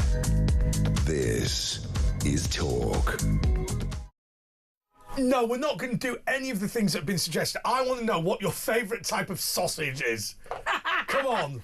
I don't have do you know the Richmond. I just like a Richmond sausage. Do you know the difference between Cumberland and Lincolnshire? Chipolata. The herbs? Yeah. So in Lancashire they imported spices from abroad. Yeah, I got that right. So a Cumberland sausage has got pepper in it. Yeah. Whereas Lincolnshire they make herbs, so they have herbs in theirs. Right. It's education, this show, isn't it? I'm good at that. By the way, give us a ring, 0344 499 1000. We'll get you on. Let's speak to Daz. Sean in Cumbria. Oh, he's got a Cumberland sausage. Have you? Yeah. Can you hear me, guys? Yeah. What's up, Sean? Hi, Sean. Nothing's up. Hi, Danielle. Sausage. Andrew. What's going down then? Oh, you, Sean, that left the WhatsApp. What? Did you leave the WhatsApp message? What WhatsApp message? No, not me, look. Oh, there was another Sean, weren't there, that left a WhatsApp message at the start of the show? Right. Oh, all right. There's more than one Sean in Britain. It's like I know, about he sounded the same. It's like the remedial class in here. Shut up, you. Not you, Sean. Andre. Yeah. What you want to try, Andre, is Bewley's Cumberland sausage. Come on, what's the name of the company again? Bewley's. Bewley's. Why is it the meat content? Yeah, a bit of everything, Ash. What else is in it? I know. What do you want to be in a sausage? What's so good about it? Interesting. It's a guilty pleasure because I know I shouldn't have one, but I like it. Yeah, sausages. Bewley Cumberland sausages, but these are quite pricey. Right, Bewley's Cumberland sausage, that is 500 gram sausage, costs... Oh, it's the Boerewurst, isn't it? Costs £5, I think. Yeah, but it's a big meal, that is. That's a decent sausage. It's £10 a kilogram. Do you like a big sausage, a big thick sausage, or a small little chipolata? Shut up. It's got to be the full sausage, Ash. Oh, you're right, yeah. We all agree, you agree, definitely agree with that. I like cheap sausages. I don't like fancy ones. We know that. You'll take your sausage just a from really anywhere. boring, cheap shut up. We're digressing about sausages. I know. What have you done, man? You can't marry an expensive sausage. So I've got expensive taste. My favourite type of sausage is haggis. It's a sausage. I like haggis. Only from Scotland, though. Anywhere else, it's interesting. Rubbish. Haggis is a sausage. You know what gruel is? Oh, not the gruel thing. It's Ovaltine and Horlicks are gruel. I mean, so what's that? Is it? Oh, he hates this. I thought it was porridge. Do you like a Frankfurter? No. Not really into German. No. I'll tell you what I like. German I'll tell you what I like. Racist. Do you know how you can get? So I can't make. I've never attempted to make Yorkshire puddings. But if you get the. Oh, I make a mean Yorkshire pudding from scratch. Get a frozen Yorkshire pudding. Put some haggis. Right, shut up for a second. Sorry. I never tell them. Right. There is nothing similar between a frozen and a homemade Yorkshire. It doesn't matter. What I do is I get a frozen Yorkshire pudding, of course you do. and I put haggis in it and put it in the air fryer. It is a winner. Is it? Yes. But you have to buy a nice haggis. It's like a savoury vol au vent. Yeah, that would be. I could Why see that. hasn't anyone invented? You know, we've got sausage burgers. Isn't there a new type of meat delivery system that we are yet to discover, or has it all been? Well, created? Everyone's into smash burgers at the moment. Yeah, because you know why the people like smash burgers? Go on. Because it contains less meat than a regular burger, so it's cheaper to make. A smash burger is. I thought the idea was that it's a better meat. Yeah. I wonder if we get sausages delivered on Just Eat. Stop looking at the gallery! Hold on, did somebody say Just Eat? You're wrong. Yeah, I wonder if we get sausage delivered on Just Eat. Someone just said it again. Did someone say Just Eat? Oh, yeah. for God's sake. Anyway. Do you remember that week when somebody got some samosas delivered here and they thought it was a bomb and had to destroy it? No. Right. Easy mistake. So easy if you mistake. send anything here, they don't let the delivery man in and they just destroy the item. Or do they eat it? Is that right? Yeah, exactly. I don't know. Maybe the security. Should we test that theory out? Maybe security eat it. Sorry, Sean, what did you actually ring up for? Because I'm sure it wasn't to talk about sausages. Oh, probably no, was. It weren't. No, you're talking about famous people, yes. Guys, yeah? Oh, yeah. Now, going back 20 years ago, I was a bin man for about 8 years in the Ribble Valley. Right. I know the Ribble Valley. The Ribble Valley elections. Yeah, well, as if you can't tell by the twang. Go on.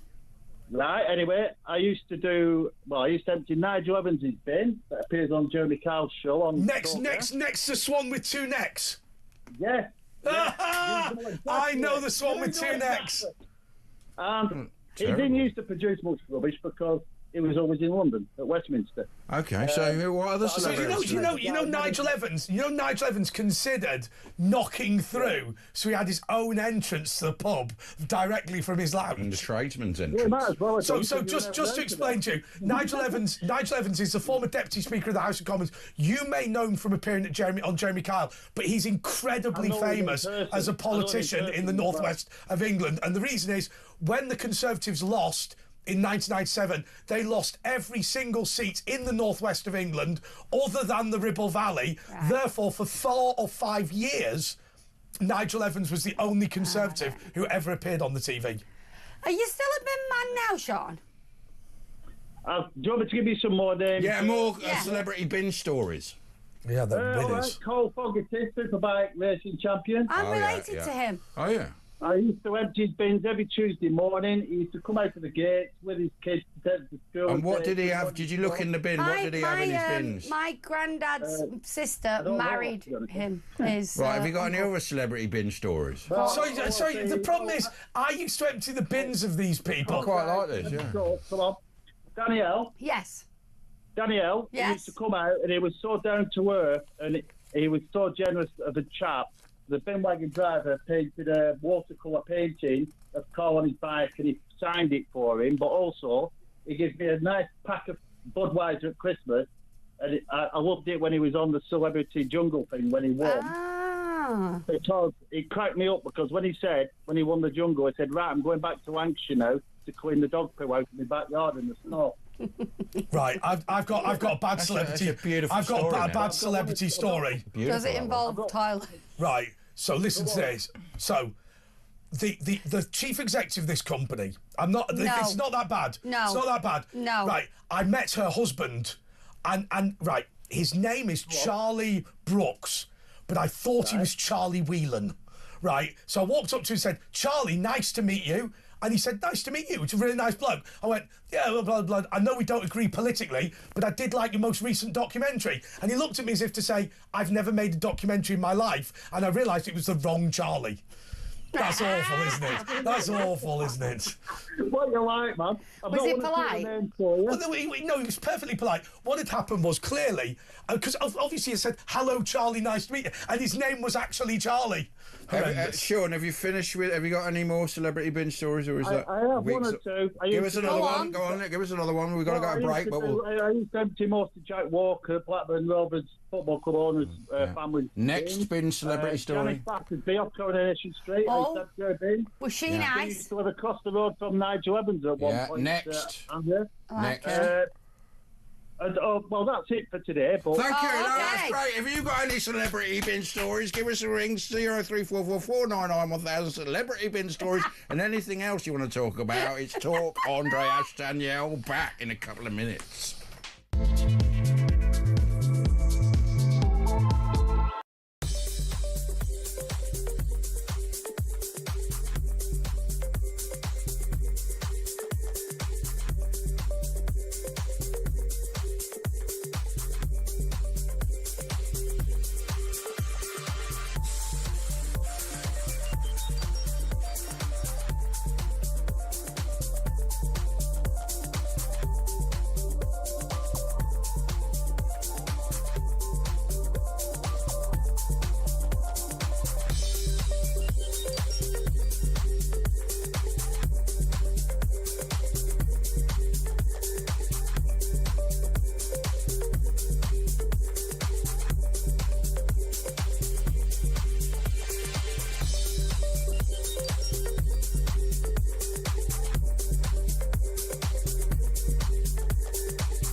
Across the UK, on DAB+, on your smart speaker, on your smart TV, and on your side. This is Talk. Okay, this is the late night phone. Danielle, are you enjoying yourself? I'm very much enjoying myself. I wanted to get a hotel and invite you back. Oh, hello. Oh, no, I'm serious. Don't tell my husband that. No, you can join in. Lucky Pierre. Anyway, you've got some... Before we go back to calls... And by the way, I want to tell you that we've got 4 slots free at the moment. We've got Daz coming up in a couple of moments. And Baz. We've got Daz and Baz. 0344 499 1000 is the number to call. And I want you to get your phone and plug in 0344 499 1000. Especially if you've been waiting all night, because now you can... We've got Elaine, Simon, Georgina, Larry and Daz and Baz. But you've got some stories. Yes, a Should man... we put Daz and Baz on at the same time? We should do. This has wound me up, this one. A man aged 102 becomes the oldest in Britain to be prescribed Viagra on the NHS. Oh, yeah, go down fighting. One of a record 250,000 over 80s getting the little blue pills on the taxpayer. Because you can buy them quite cheap, the generics now. No, you can't. You can, generics. They're not cheap. You couple of quid a pill, Viagra. Not that I'd know anything about that. They're not cheap, Viagra's If you get the actual Viagras, but now I think it's still done. If it's one of them, you get a generic. Is it's there the same a generic thing. one that's cheaper? Yeah, it's like buying the Mars bar and getting the Aldi one. I think, Ash, you seem to be a professional. I don't know anything. I don't know where that all came from. I don't think there's anything wrong with like a man wanting an erection. I think it can be, obviously, it's not fun. But do you know the bit that winds me up is that my HRT, I have to pay for like extra. You have to pay like twice if you like, because it's classed as 2 different things or something. I don't know, but basically it works out expensive, and I don't have a choice about going on the change. You have a choice if you want a hard-on. Because you can buy £100. You can pay £100 prepayment certificate and you get as much prescription. Well, that's what I've done. But nice one. Yeah, well, I did the prepayment. Yeah, but it still winds me up. Yeah, but 102 and he's still got a bit of... Well, he hasn't got lead in his pencil, but he can get it put in. I think there's absolutely... No, I don't have a problem with, like, we are paying for it and all that. So you think the problem isn't him getting it, the problem is you paying for it? He's getting it all right. I don't have a problem with paying for it. That's not a problem at all. The problem is that it's not equal opportunities here. And I hate the fact that there's nothing to help a woman become more sexually aroused. Yeah. Because no one's interested. No one's interested. Well, they found Viagra by accident, didn't they? It was an accident. But women suffer with dryness. I'm very fortunate that I've never had that. I apologise for that. But no, there's nothing for women. There's nothing like that for women. So you want to get a wet pill? No, it should be... No, you don't want to be... You want to be turned on. You can get that KY, it would be nice. jelly. I'll tell you this. Right, okay, I'll tell you this. Is it like a Pharaoh sock down HRT, we need testosterone. You can't get testosterone. No, you don't need testosterone. You do need testosterone. Why? Women need testosterone as they get older. They do. I've met those women. Oh my word. No, they're hideous. I can't have a conversation with this idiot. No, I've met them. No, but I know what you're saying. And the other thing with we do, you and we have to pay VAT on menstruation products. For men, it's all. We're going to fix it. Make sure you. Alison has suggested what you need.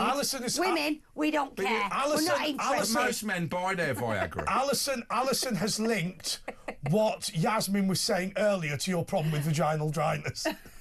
Right, and I'm not reading out what it was. Any women watching knows exactly what I mean. Right. Well, could you not just get some water or something? I don't know. You. Someone gave me fizzy pop. I've woke up now. That won't work. Can I have a bit? You'll get a head on it. My dad said I drank so much cola on air last time. He said people will think you've got a problem. I've got a problem. I've had to give up drinking. Yeah, I'm furious. He's actually drinking pop now. Right, let's talk. Okay, what about this? You might like this, Andre. Angry resident gets revenge on entitled neighbour who lets dog poo in garden. What? Yeah, I heard about this story. Poo in the garden. Basically, the dog crapped in the neighbour's garden in the middle of it, didn't he? A man has been praised for his stinky revenge on an entitled neighbour who lets his dog poo in the middle of his garden every day. He explained how he moved into a chill little neighbourhood. What did he do? What happened? No, I've just remembered something about my... Go on. Stop looking at the gallery! You've thought of something... Tell us that instead. It sounds better than the... Right, just do something. Do something. What's going on? I had a dog, a Jack Russell. Right. We lived in a really posh neighbourhood. Lived in a really posh neighbourhood. I find that hard to believe, if I'm being honest. I bought this dog because my husband kept asking me for a baby. And I didn't want to have a baby. So for his birthday... You got a Jack Russell. True story. So for his birthday present, I bought him a Jack Russell because I thought, we'll have a dog, it'll put him off. Yeah. Keep asking me for a baby, right? Because footballers tend to have babies young. It's a weird thing. I don't know. Just anyway, so... dog baby. we had a next-door neighbour and they were totally posh. They were both surgeons and, like, well high up. And they had an au pair and all that kind of thing. They were proper posh, right? Yeah. And one Sunday, he was called Roger. Of course he was. And he said, Danielle, hello. And I was like, hi, Roger, is everything okay? And he went, I'm really sorry to have to say this, but your dog keeps shitting in my garden.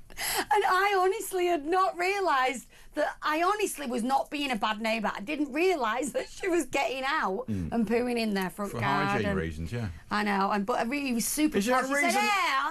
Do dogs I was like, Roger, I am so sorry. Do dogs believe in not crapping on your own doorstep? Yeah, Is that a little why bit. Yeah, apparently they do. It's sort of setting the boundary of the territory. They're kind of doing it around, yeah. So, and in fairness, ever since then, so what all I'm going to say is that in fairness, as soon as Roger alerted me to the problem, I promise I never let my dog do it ever again. But I felt he must have been doing it for weeks. How'd you stop a dog from Well, you just watch it and then you go, no, and bring it back. Or I let it out in the back garden, so it's got nowhere. You then let it out in my grandmother had this shop. We didn't have gates. My grandmother had this shop, and it had a wall that the cat. I've not told you the story. The cat used to sit on, and my grandmother said to my mother, she goes, "Here, Loretta, I'll tell you what you do with that cat. Put some." She said, "Is it going to be a whole show?" No, stop. She said, she said, you put some pepper on that wall, the cat'll sit there once, it'll sit there never again. Yeah, no, you should do that. My mum said, because cats sit on their anus, don't they? Yeah. The cat sat down in the pepper and it was running around going absolutely wild. Well, Why do I this guy, he explained how he moved into, Rick, who refused to abide by social norms. Talking to Reddit, he said, Rick's the kind of guy who owns 2 grills but no shirt, drinks Coors Light in the driveway at 10 a.m, think that's American, and thinks property lines are just a suggestion. Rick also had a massive golden retriever named Duke. Duke was cool, friendly, but had a habit. He loved to drop the nastiest logs right in the middle of my lawn. Not near the sidewalk, not behind a tree, but in the middle of my lawn every day. Believing it to be a misjudgment at first, he spoke to Rick about the issue, but he was shocked to hear his unbothered response. Oh my... How long's this story? So Keep basically, going. he started to collect... Oh, yes, come on. Oh, my God. So he started to collect the... Dog Duke's feces. turds, yes, in a scoop, and he added a little water. Yeah, so keep it fluid. After 2 weeks, he had a soup. One Saturday morning while Rick was out, I took the bucket and I painted the border of his yard and sprinkled it like fairy dust around his precious fire pit. He came out later that day, sniffed the air and literally, what the hell is that smell? I was sitting on my porch drinking coffee and says, smells like nature, bro, but guess what? It gets better. We have a neighbourhood Facebook group and I started posting lost dog poop updates every time Duke hit my yard. And then I started putting a tiny little do not poop here signs made out of poopsicle sticks and toothpicks, completely glitter and googly eyes all over the lawn. I made them in a weird passive-aggressive... I don't know what that word means. Passive-aggressive? Oh, my God. No, not that. It's the next word. It's H-A-I-K-U. What does that word mean? Haiku. Haiku.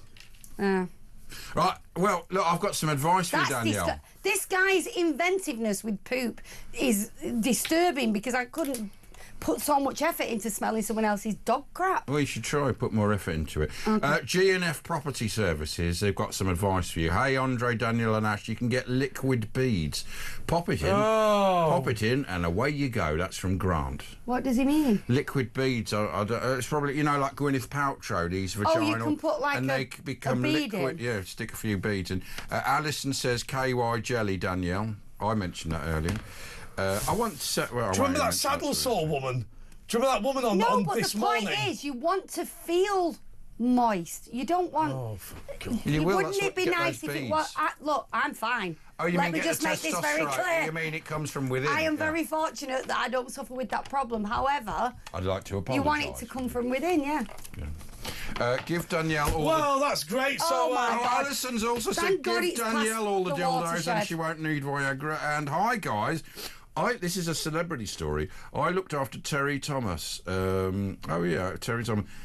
No, that's that's Leslie. That's Leslie. Hello, they can't Leslie. hear him. Hard cheese. You can't say no. It's not that. They can't hear him. I looked after Terry Thomas in a nursing home in Surrey, until he passed away. He still had the gap between his teeth. He couldn't talk, but always used ding. No, that was Leslie Phillips. They can't hear him. They can't hear. I used to get them mixed up, actually. Right, they can't hear what he's saying. You know, Terry Thomas was Richard Breyer's uncle. By the way, he couldn't talk. He's the one that goes ding dong. No, that's Leslie Phillips. Okay, ding dong. Right, stop. Hard cheese, school for scoundrels. He couldn't. Well, the audience is going to be more confused because they can't hear the chocolate. I can't hear chocolate. Exactly right. So stop replying to him. He couldn't talk, but always used to point to his muscles when I had lifted him out of his bed into a chair because I only weighed 7 stone. He loved chocolate from Carol. Aww. He lost all his money in the end. He had no money and was living in poverty. I had a friend who wrote to Tony Hart. Remember Hart? Yeah, I liked him. Doodaloo. And he said he'd like to meet Tony Hart, and he said, unfortunately, he can't walk and he's lost the use of his arms. Aww. Like, why would you write back with that? You say, unfortunately, he's a bit ill at the moment. Not. Do you know Tony Hart was an officer in the Gurkha regiment? He was, He's a tough man, yeah. Phone calls. Let's talk to... we've lost Daz, so let's go to Baz. Hi, Baz. Baz is in Hull. Hi, Baz. Oh. Hi. Hi, I can't believe I'm talking to you again, Danielle. It's been so long. It's been a while, hasn't it? Stalker alert. It's been a minute, as they say in America. Stalker alert. Be careful. Whereabouts in Hull are you? Oh, who cares? I care. I've been looking around at houses. Oh, God, of course you have. Don't tell your stalker that. You've been looking at houses. Now look what you've done. My mum's been doing that as well. She's looking at buying a first house. Right, so first of all, Baz, where should Danielle live in Hull? Apart from not. Cottingham. Beverley. Cottingham's nice. My travel and tourism teacher lives there. I thought that. Cottingham. Travel and tourism teacher. Oh, yeah, I remember you. Yeah. Is that it? Is that it, Baz? That'll do. At the end of it. Baz, what did you want to say? What's that, Baz? I just wanted to say it's so lovely to hear from you again, Danielle. Oh, thank you, my darling. I was experiencing withdrawal symptoms for about 8 months or so. Have you been missing me? I've had the same. I've had withdrawals. We have missed you. There's no doubt. There's no doubt about that. Certainly. And I've missed laughing the way that Andre makes me laugh. Yeah. Because he does make. Yeah. Is that it, Baz? At the beginning of the show, you were very dry. Like very dry, like those, like all those old bags vagina. It was all the sex toy I didn't have the beads. Baz, is that it then? You got any more for us? Go on, give it to us, Baz. Give it to us. Thank you for saying nice things. Say some nice things. Just put it in an email and send it to talkTV so that they have to give us our show back. No, send it to Alexis Conran at Times Radio. Is that it then? That is it. Thanks, Baz. We'll be back in a couple of minutes.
across the UK.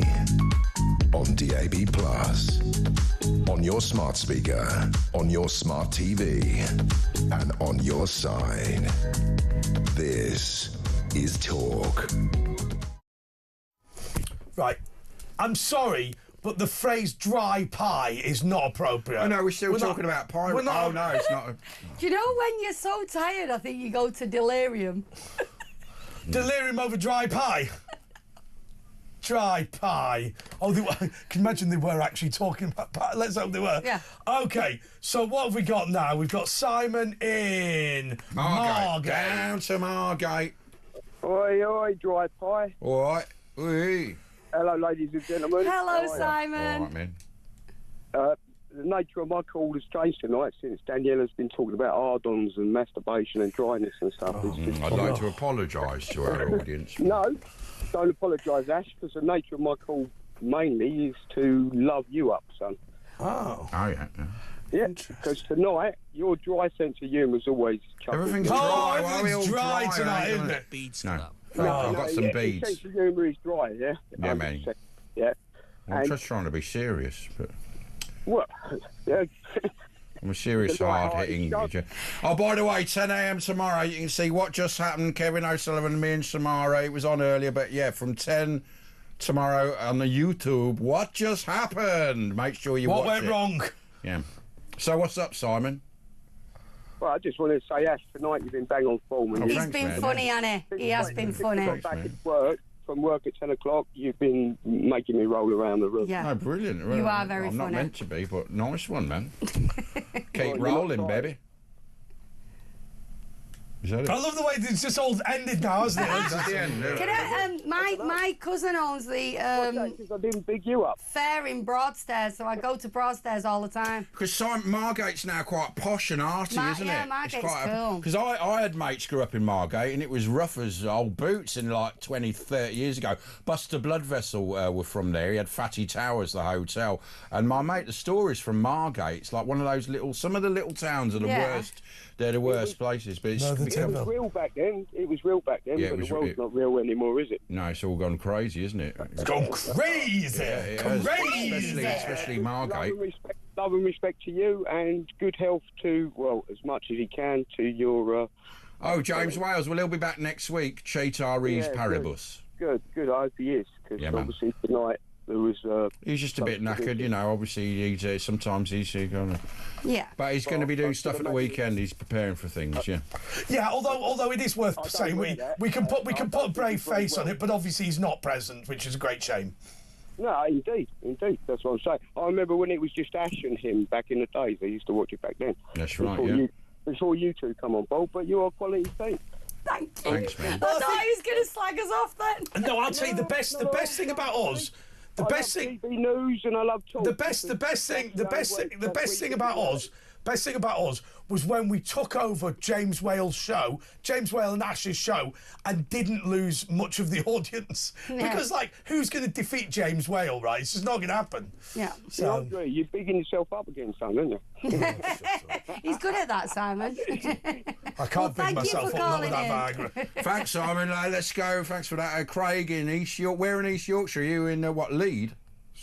No, I'm in Hornsey. And Danielle, if you're looking for a new house, Hornsey, mate. I've been to Hornsey. Tell us about Hornsey. Hornsey, it's by Highgate. I like the idea of living by the sea. I thought Hornsey was in Essex. Yeah, no, Hornsey's by Highgate, but yeah. Would you recommend it? There's a place up for sale in the that's in where the graveyard is. Right, let's have a look. Do you know where I mean? It's all by the sea in Hull, isn't it? Isn't it all in the sea? And then right opposite, there's another one for sale right opposite it.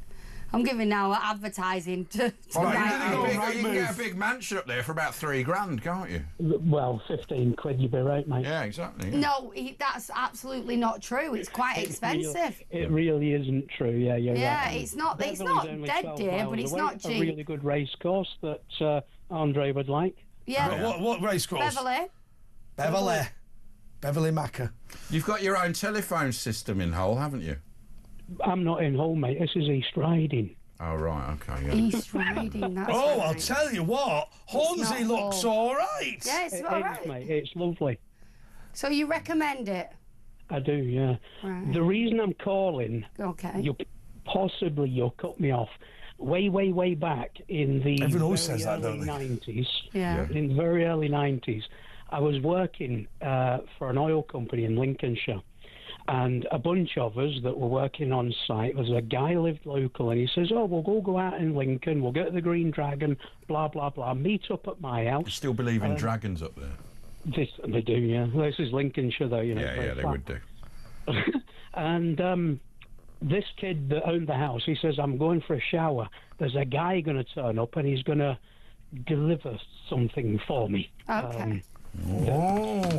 Smells and smokes, you know. Okay. Well, anyway, we're all sat having a drink. The doorbell rings. I open the door, and you mentioned the guy earlier on. It was Keith Flint. What? From The Prodigy? Yeah. Yes. No, it wasn't. I swear down it's true. Was this year before, obviously, years before? Was this before he became early famous? 90s. They were famous in the early 90s. You know, Yes. Charlie, it was 1990, wasn't it, Charlie? And you could have dropped me. And they were from Essex as well. They were Essex people. Sorry. So Keith from The Prodigy sold you some weed? Is that what that story... No, he delivered a present for the guy that owned the house. Didn't sell anything. And then he sat and he had a beer with us, and there was some smelly... This story is so ridiculous, it's probably true. It probably is. But why did he know Keith from Prodigy? They were friends. Ah. Well, That thanks, makes Craig. sense That's a now. lovely celebrity story. Let's go to Daz I in like it. West Midland. Where are you in the West Midland? Coventry. Oh, yeah. Oh, let me turn it off. How are you? We're all right, man. Up the villa, yeah? Nice one, man. Up the villa. I've got villa up there.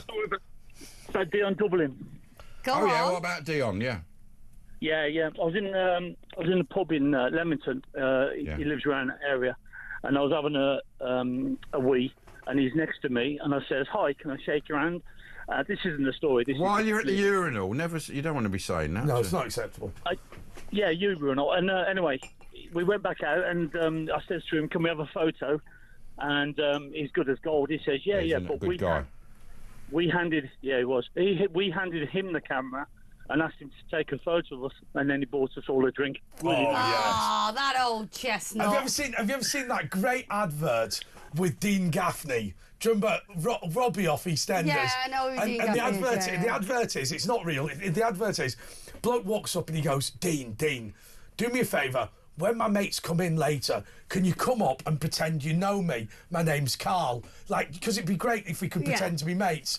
And he goes, yeah, right. So about an hour later, obviously in the advert, the guy, Dean Gaffney, comes up and he goes, Carl, good to see you. And he goes, listen, Gaffney, I've told you not to come up and talk to me in public. I don't want people to know we know each other. I like it. And the other one was Emmeline Hughes, along 1996. Emmeline Hughes. Another lovely footballer. A very nice guy, wasn't he? Lovely man. Really nice guy. In 1996, I worked for a company, ESSO, and we took a lot of underprivileged children from Borstal and places like that, and he was the ambassador for that, and we took him to the Euro 96 championships. And he couldn't do enough for them children, them kids. Yeah, he was that sort of bloke, wasn't he? Yeah. I'll tell you another one that when I was at school, there was a swimming competition against a school where Bruce Grobbelaar's kids went. Right. Do you remember the Liverpool goalkeeper? Yeah. And it's not that he was unpleasant. He literally, what parent does this? He went to a school swimming gala for a primary school and literally watched every race meticulously and cheered along. And when people were trying to get his autograph, he was going, I'm trying to concentrate. He was later accused of being a bit dodgy, wasn't he? But he was totally focused, he was obsessed with winning. He probably had a bet on. Can I just say that I've been listening to you three since it just came on, and it's the best, funniest show I've ever heard on radio. You three are just amazing. Oh, thanks. I agree with that, actually. We're not trying to be, but I agree with that. As long as you're getting something out. We got to do this more often. Yeah, you're absolutely funny. Oh, so good. Thank you very much. Cheers, Daz. Up the villa. Thank you, Daz. You've got a load of messages to read out now, haven't yeah, you? people saying nice things again. So enjoying this evening. It's just like the old Saturday nights. It's great to see Danielle. That's from Nikki in Slough. Someone's just put, men Nikki. Just use Viagra. Yeah, well, there are other ones. There's Cialis, and there's not that I know anything also, about the it. other thing is, there's another way of maintaining erection. Don't beat yourself off 4 times a day. Right, that is the other way. Don't work like that. You get a bit older, it doesn't Martin in Whitley Bay says, come on, lads, this isn't woman's own. Could Danielle keep her for Jazzle off topic, please? It's worse than hearing the witch talk about dildos and butt plugs. She's talking about for Jazzle dryness. But the next message is of Nikki Brown, who says, menopause for women is good to talk. The guy could do a whole show on it. It's horrendous. It's not just hot flushes. It's anxiety, gum disease, arthritis. Totally turned off sex. I actually thought I was dying because I couldn't because it isn't when I talked had about. hemorrhoids, we didn't talk about it on the show. People don't know what the symptoms can be. Hemorrhoids. Yes. I'm joking. They want to do a menopause special. I'm not even going. I talked about my gout. Shall we have a look at my gout? No, but you're talking about symptoms that the menopause. Do we think the whether gout, you want it or not, happens to you? Do you think the gout? Well, if you drink and eat as much, I can smell them. I can smell. Do you think the gout has gone? You cannot compare gout to menopause. Yeah, you can. They're basically the same thing, but it's the male version of the menopause. At least, can we have another? Can we have another message? Matching. Can we have a right, we all got to look at those feet. No one should. Danielle, can you just lick my toe? I'm not going anywhere near them. Why? Everything about I think they've got better, them, haven't they? Can you see, Chuckles? I think they've got better. Have you seen that lump? It looks like you're growing another toe. I know. Yeah, that's the problem. Next message. That's not right. I know it isn't. That's the problem. Have you seen a doctor? That is the problem. I've got bunions, I've got gout, I've got flat feet. Oh, I had to give up drinking because of them feet. Oh, no one. I had to give up drinking. I don't know why anyone doesn't find me so sexy. By the way, can I tell you the problem? Yeah. Now, just to imagine for those of you listening on the radio, I'm leaning back on my chair. I've got my feet on the table. I actually can't move from this position. Are you stuck? I could, really but there'd be no dignity. Oh, poor Ash. I'm so glad you're sat next to him. No, Ash, can you just move? No, oh, God. No, he's going. He's going. He's going. He's going. He's going. No. Oh. Nearly fell over. Next story. He fell over. I don't have any more. I'm empty. By the way, tomorrow morning, Alex Phillips is doing the breakfast show. Peter Cartwell's